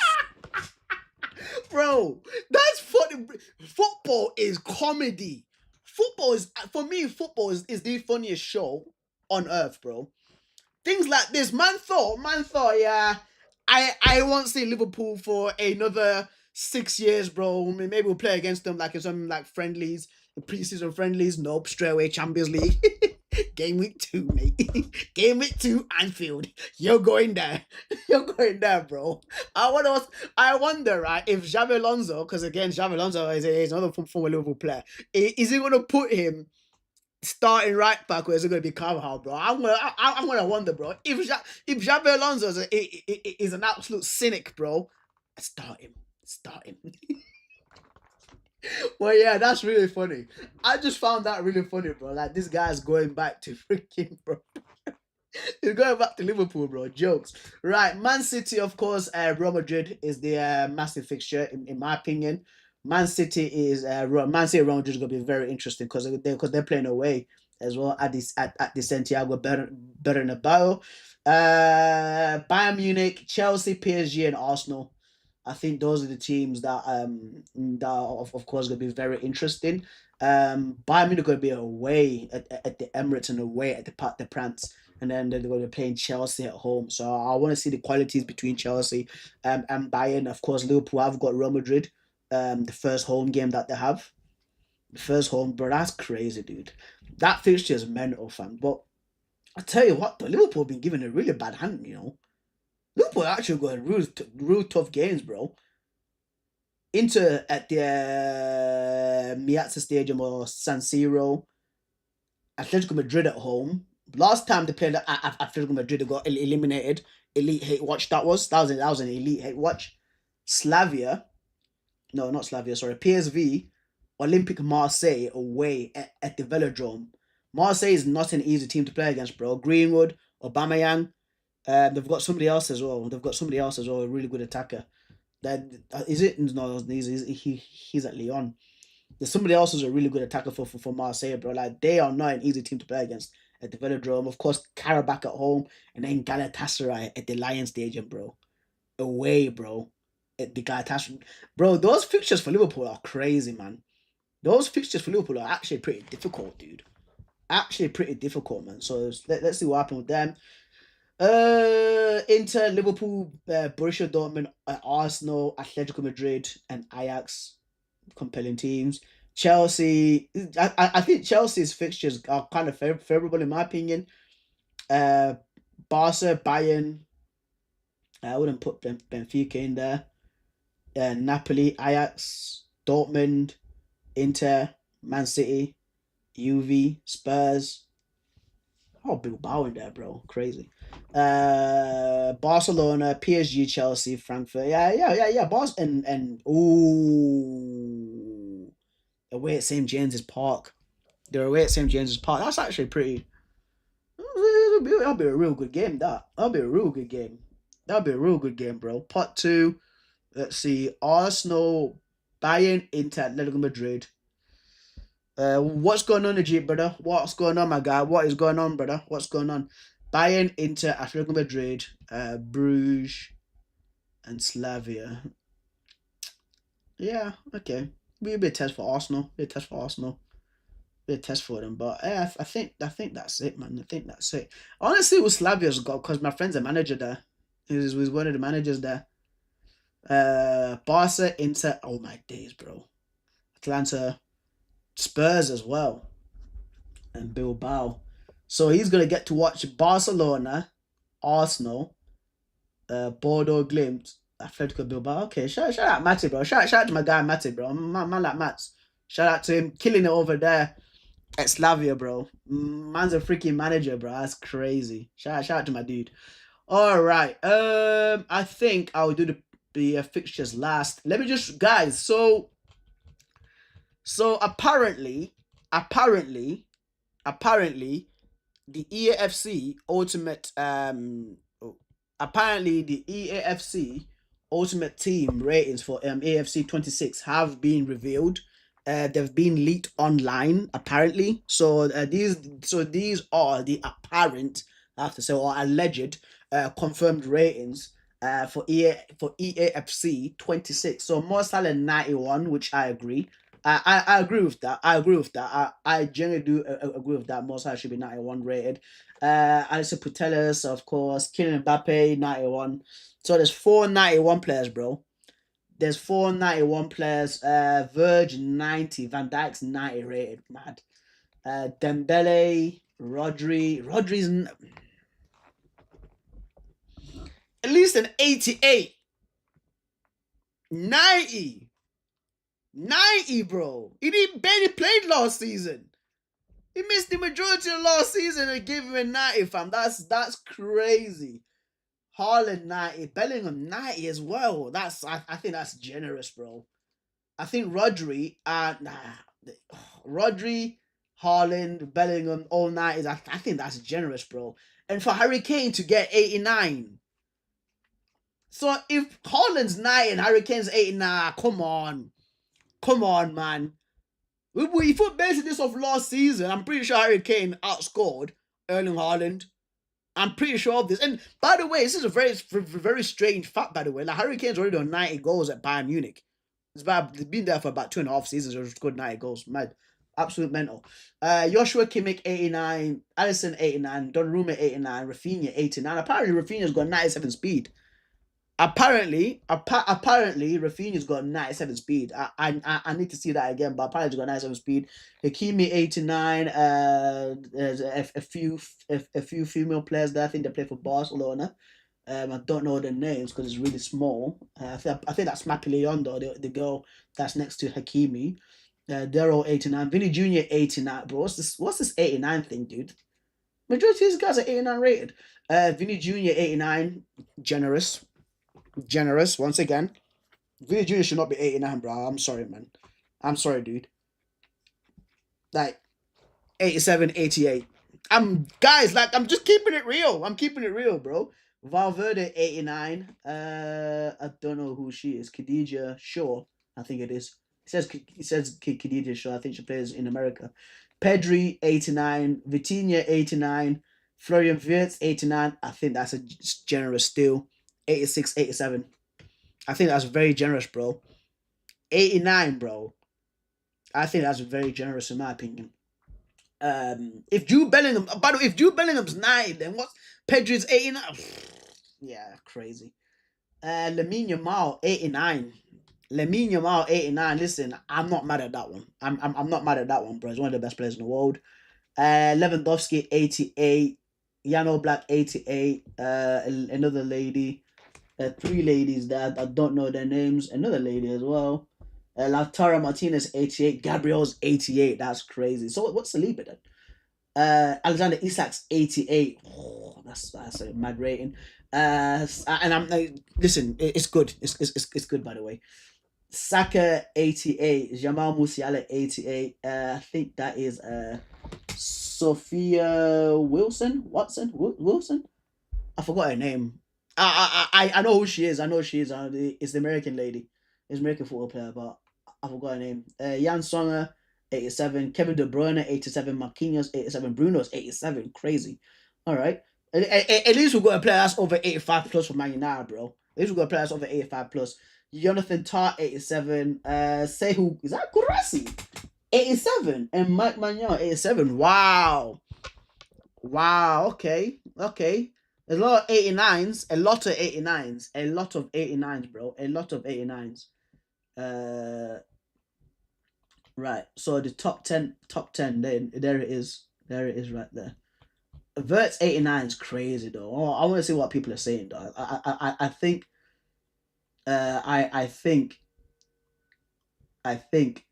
Pedro's not 90. Vert's 89 is abysmal in my opinion. I'm gonna like I like Florian Wirtz. But 89 is crazy, dude. 89 is absolutely mental. So these are the other So this is the Real Madrid one. So this is the Real Madrid official rating. Right. So Kylian Mbappe 91, Jude Bellingham 90, Courtois 89. Of course, I've seen those ones. 89, 89. Rudiger 86. What's his speed?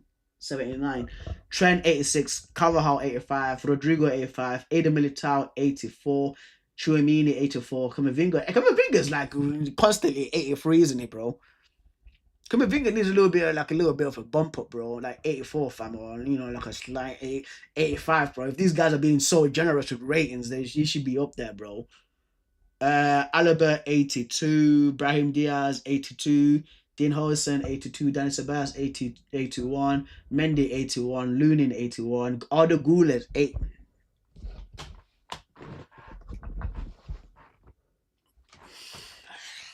Whatever, bro. Should be higher. Should be higher. Alvaro is 80, Fran Garcia 77, Raul Asensio 77, Endrick 77, and Franco Mastuano is 77. Then there's some Gonzalez. I think that's Gonzalez Garcia that played in the Club World Cup in it, 69. And Rainier as well. These other guys are like, of course, silvers and bronzes. All right, look at new icons. I'm gonna check him out. I'm gonna check him out. I'm gonna check him out actually. I do want to check out new icons. I think this is top 40. Yeah, I think we've already done this, haven't we? Yeah, we've already done this. Yo, Jokeres is 87, 92 speed. What? They've made him quicker than Victor Osimhen. He's quicker than Victor Osimhen. That's mental. Alexis McAllister 87, well deserved in my opinion. Saka 8. Oh my, these ratings stink, bro. These ratings absolutely stink. Saka can't be 87. What was that other one? Saka cannot be. Yeah, it's 88 in that one. It's 88 in that one. I think it should be far more higher rated. Ronaldo is 88. Apparently Ronaldo's 86. Liverpool. So this is the Liverpool one. Again, I think that Verts is a little bit too. Soberslai's 83. Crazy that Soberslai's 83. Kirkes is 81. Chiesa is 80. No, Kirkes is 82. Chiesa is 81. Yeah. Ekitik is 83. Mad. All right, Man City's one. Let's check out Man City's one. So Man City's one, right? We've already done the 89 guys. Well, there's Ruben Diaz. This is not correct because there's contrasting ones though. There's right. Ruben Diaz was like 87, the other one. Reinders 86. Gavodio, Mamouche. What's Kusanov? 77. 77. Yeah, bro. These cannot be real. All right, from debut to champions, these are their icon ratings. Debut items recognize their humble beginnings. Champions I celebrate their rise to the main stage. Right, these are the new icons. Ibra 92. Fuck's sake, man. Listen. As much as I love Ibrahimovic, right, he cannot be on the same level as Iniesta. If Ibrahimovic is 92, Iniesta should be at least 93, bro. You get what I mean?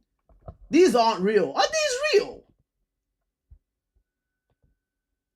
Are these real? Najib, bro, are these real?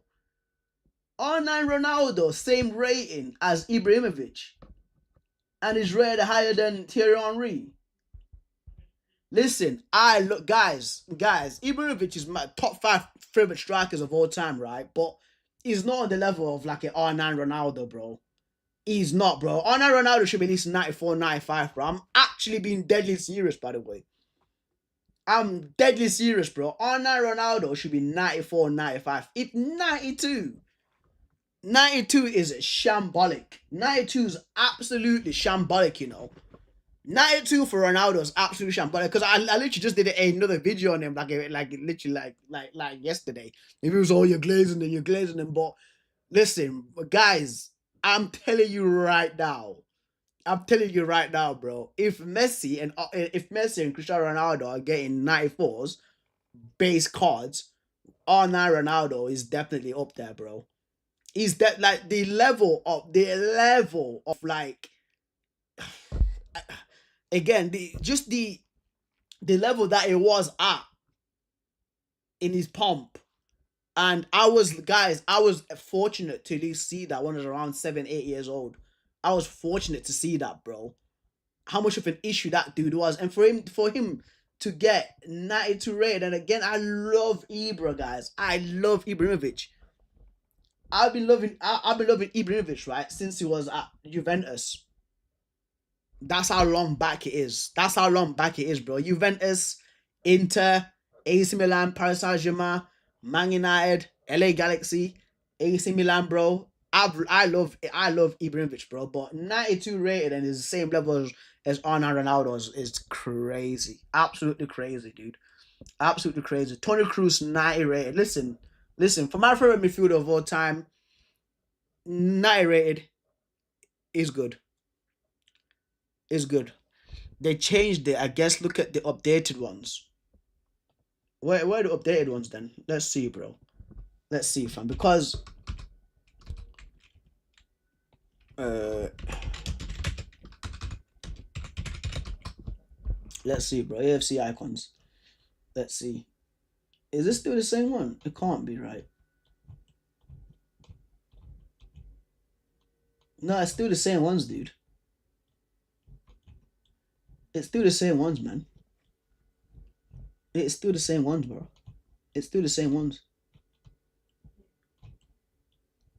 It's still the same ones. Still the same ones here, buddy. Still the same ones. Yeah, still the same ones, bro. Still the same ones. Yeah, but that's mental. Yeah, Tony Cruz I like. Totti. For Totti to never even get like a 90 rated, bro, it's mental. For these ratings are clapped, bro. I ain't gonna lie. These ratings are clapped, bro. I see footy. All right, let's see. All right, let's see, bro. All right, top 50 cards. Rolfo, West Ham team, Everton. What's Jack Grealish then? I thought Jack Grealish would have been there. Napoli. All right, Neres. Matteo Politano. Not Forest. Morgan Gibber White 82. Wolves. These man they've still got Fabio Silva there. Julian Alvarez is 87. Well deserved. Inter Milan. Alright, so this is Inter Milan. Lombardia FC. Lombardia FC. Bro, these Pro Evolution soccer names, bro, are killing me, fam. Imagine like they didn't have like the rights for the players' names as well. Like you like back in Pro Evolution, I think it was like Pro Evolution Soccer 4 or something like that. Orange is 11. When you're the Netherlands, orange is 11. Orange is 1. Orange is 2. If you remember that, please, bro, I have to show this up, bro. Oh, man, bro.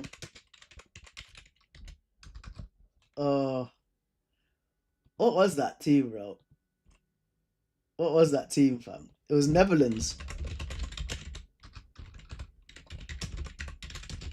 Bro, it was Netherlands, bro. It was the Netherlands, man. Like, they were called, like, oranges. They were called oranges. I'm pretty sure they were called oranges.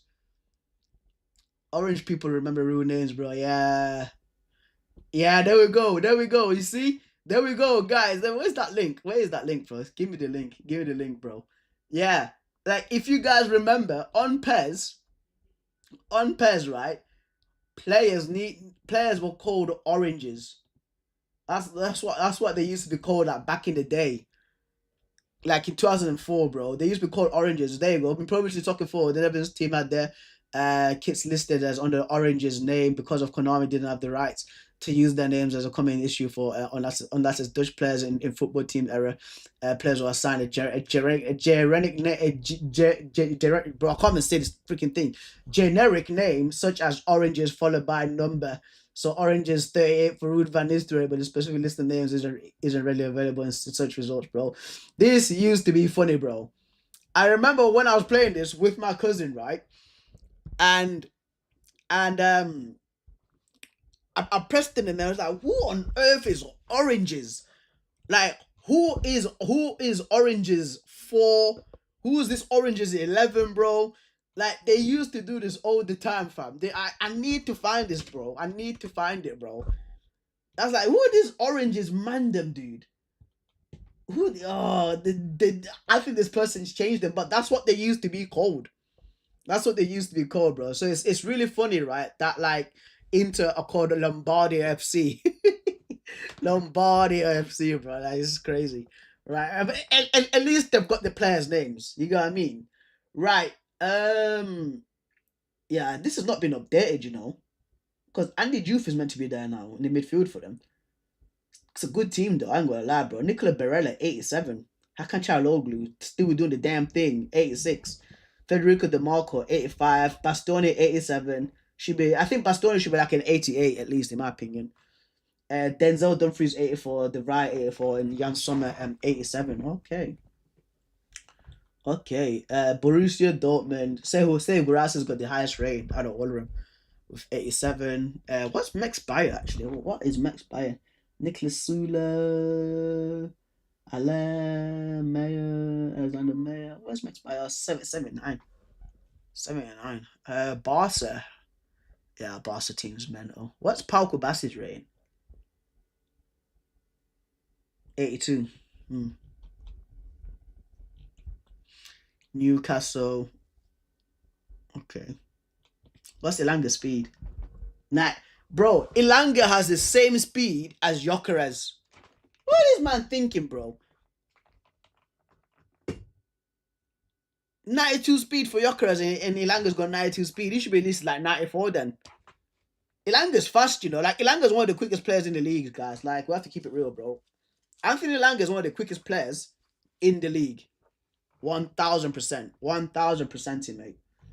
Villa. Okay, who's the highest rate? Yuri Tillemans, yeah. I'll say that. Deserved.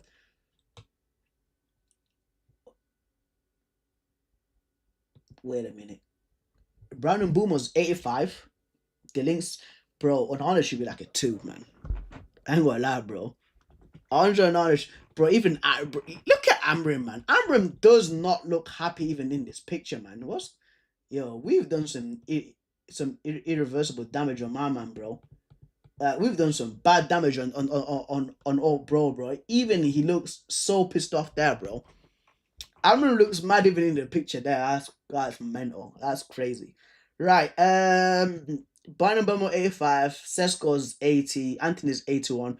Cunha's 83. Cunha's 83. Bruno 87. I'm at 79.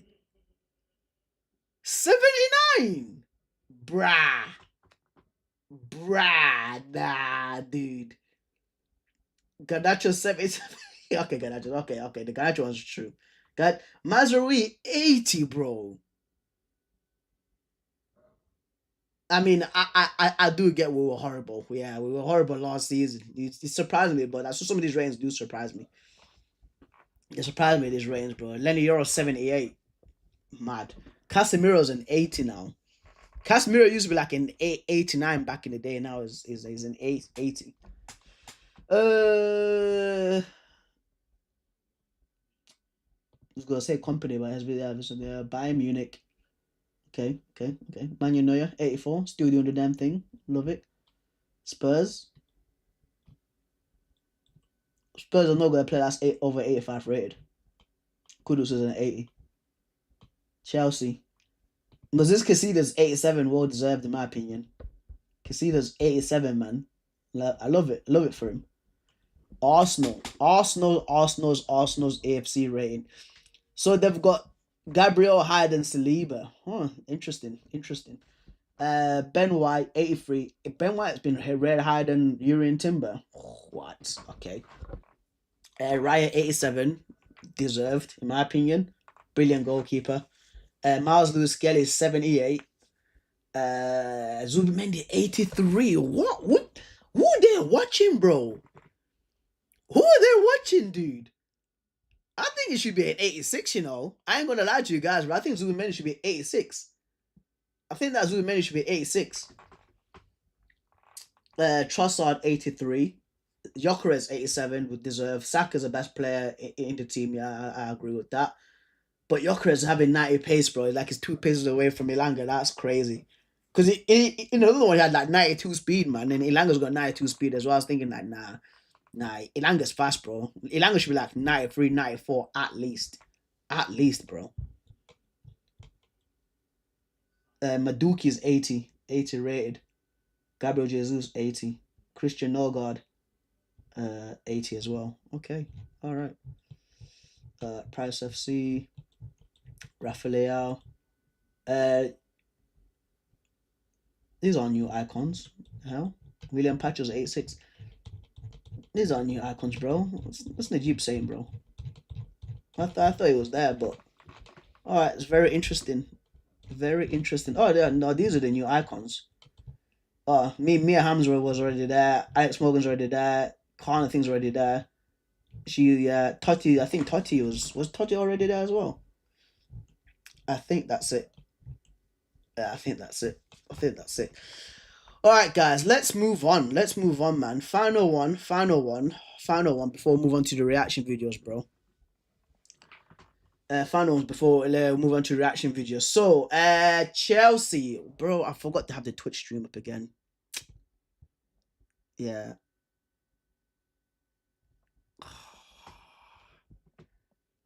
The guy messaged me twice, bro, on 2 different platforms. I'm so sorry, dude. I'm sorry, mate. I'm so sorry, my guy. I am so sorry, my guy. Oh, I'm so sorry, man. I'm so sorry, dude. I've just missed out this guy's comments on both sides, bro. He must be thinking that I'm actually airing him. Oh, man. I apologize. Brother. I apologize. At least you followed me, bro. Thank you very much, Ed, man. Thank you very much, Ed. Thank you very much, brother. Next time, if I actually see his comment next time, bro, I'm gonna have to read it quick, bro. I feel bad because he actually messaged me on the Twitch side as well, and I've not got my Twitch comments up too. Right, Premier League predicciones. For tomorrow, should have been done yesterday, but I was too heartbroken with the Man United game.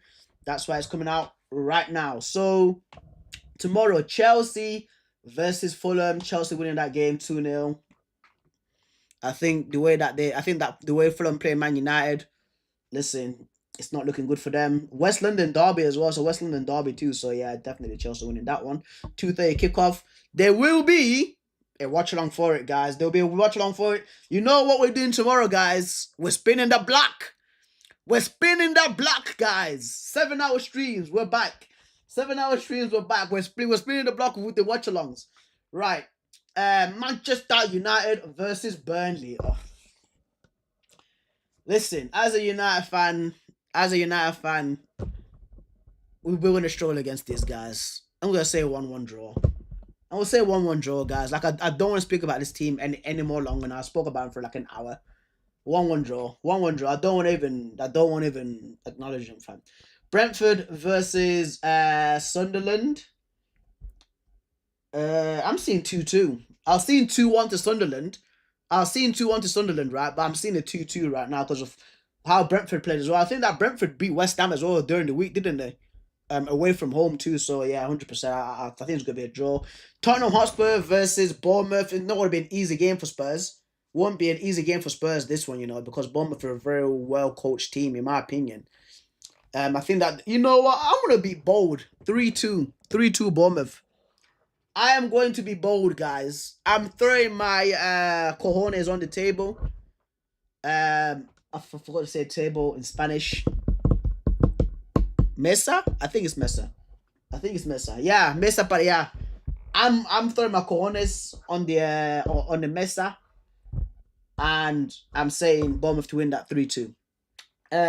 Wolverhampton Wanderers versus Everton. I'm gonna go with a Wolves win. I think it's high time that Wolves finally won a game. I think it was going to come against Everton, and they're showing it on Sky Sports, by the way. Yo, what? What? Excuse me? They're doing what? Is that being shown on Sky Sports? Is that being shown on Sky Sports? Ain't no way this has been shown on Sky Sports, bro. It's been shown on Sky Sports, guys. Is this been live commentary? Video highlights, live commentary. Ah, I was excited about that. But anyway, yeah, Wolves to win, bro. That's actually broke my heart now. That's genuinely broke my heart, man. That just broke my heart, dude. Leeds United versus Newcastle.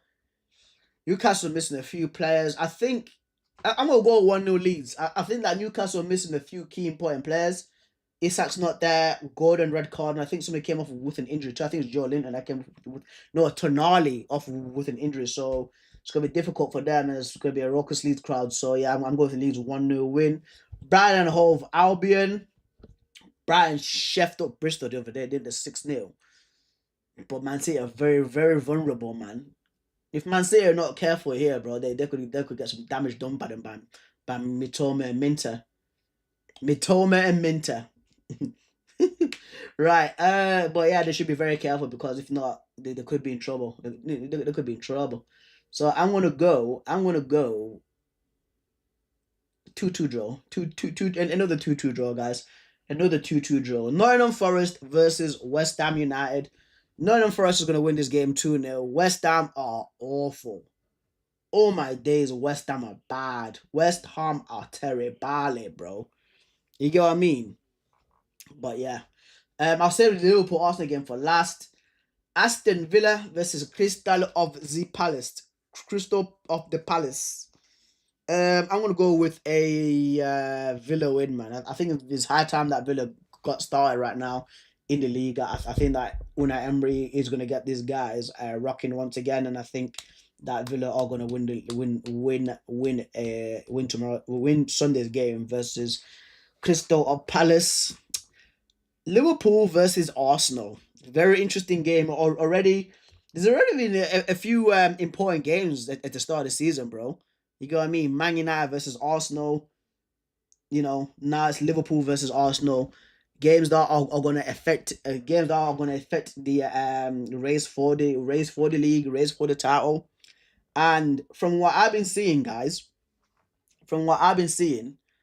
regarding Liverpool is they've gone up right leading against Bournemouth and they still gave up a 2-goal lead. Of course, they won that game 4-2. And it's the same thing against Newcastle. Like they will be in Newcastle 2-0, and Newcastle actually came back to make it 2-2.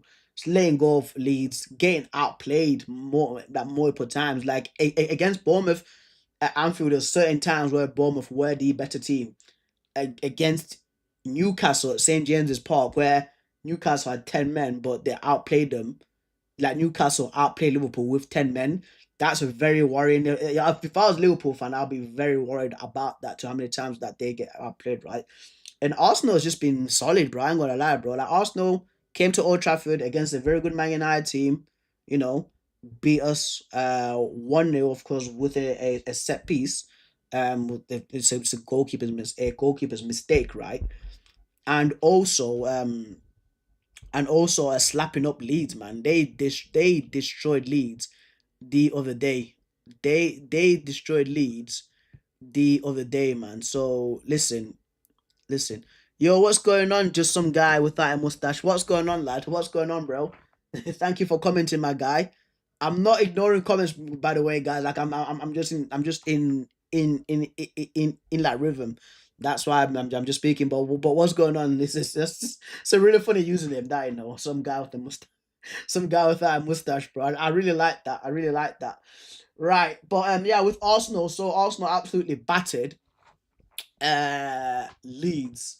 Gyökeres with the goal, he's got confidence, but they have got I think it's Saka that's injured, and as somebody else. I think it's Odegaard, but they've got two key players missing, and Saka missing out on that game is gonna be missed a lot, bro. He's gonna be missed a lot, especially for that right side. And I think that the matchup between Saka and Kirkers would have been very interesting because Kirkers is a very is he's like a live wire. You know what I mean? He's very on. He's very like intense. And I think that Saka could have actually taken advantage of that with like maybe getting Kirk as an early booking. Also, unset pieces, Arsenal are always an issue, but Liverpool do have Van Dijk as well, who's very good at defending set pieces, in my opinion. But maybe Arsenal can somehow counteract that Van Dijk issue, maybe trying to isolate him somewhere else and put the ball somewhere else. Um, I'm gonna be very bold with this one, guys. I think because I say all season, when a team wants to win the league, you must go and defeat your rival for okay. When a team wants to win the league, right, they must defeat their rival, whoever they are in the title race with, at their home stadium. So they must win away, right? And Arsenal must beat Liverpool. And I think they will 2-1. 2-1, 2-1 to Arsenal. 2-1 to Arsenal. Set piece FC strikes again, bro. Set piece FC strikes again. So that's my prediction for the Arsenal Liverpool game. And guys, we have to move on to Twitch. We have to move on to Twitch now. I am going to be doing reactions, video reactions, for of course football, social media, Arsenal side Liverpool of it. Game. We have done everything. I've been speaking for 2 hours, bro. That's crazy. That's absolutely crazy. I appreciate the support, I genuinely appreciate the support, even the people that have just clicked on the video. I really appreciate it very, very much. Like if people have clicked onto the video, watched for like 2 seconds, left a like, I'd really appreciate it for the guys I've also commented as well. Thank you so much for all your support and for listening to me stammer and stutter these 2 hours, bro. But we genuinely cooked, man. We spoke about a lot of topics today regarding Manchester United, regarding Chelsea, regarding Garnacho, the EA FC ratings being put out. The why do I keep calling England Liverpool, bro? England squad being announced by Thomas Tuchel for the World Cup qualifiers versus Andorra and Serbia. So thank you so much, guys, for all your support. It genuinely means the world to me. But we will be moving over to Twitch, guys, because I can't show the clips on here on YouTube because you know what, I'll get a copyright strike on YouTube. So that hence why I have to move over to the Twitch side, man. So yeah, bro. Let me bring up these videos and I'm gonna end the stream. Guys. So if you do wanna continue the show, if you do wanna continue it's the stuff, just come over to Twitch, please, and then we'll be continuing there, right? But on the YouTube side, YouTube man, them, I have to catch you a lot there. Peace. All right. Ooh, my days.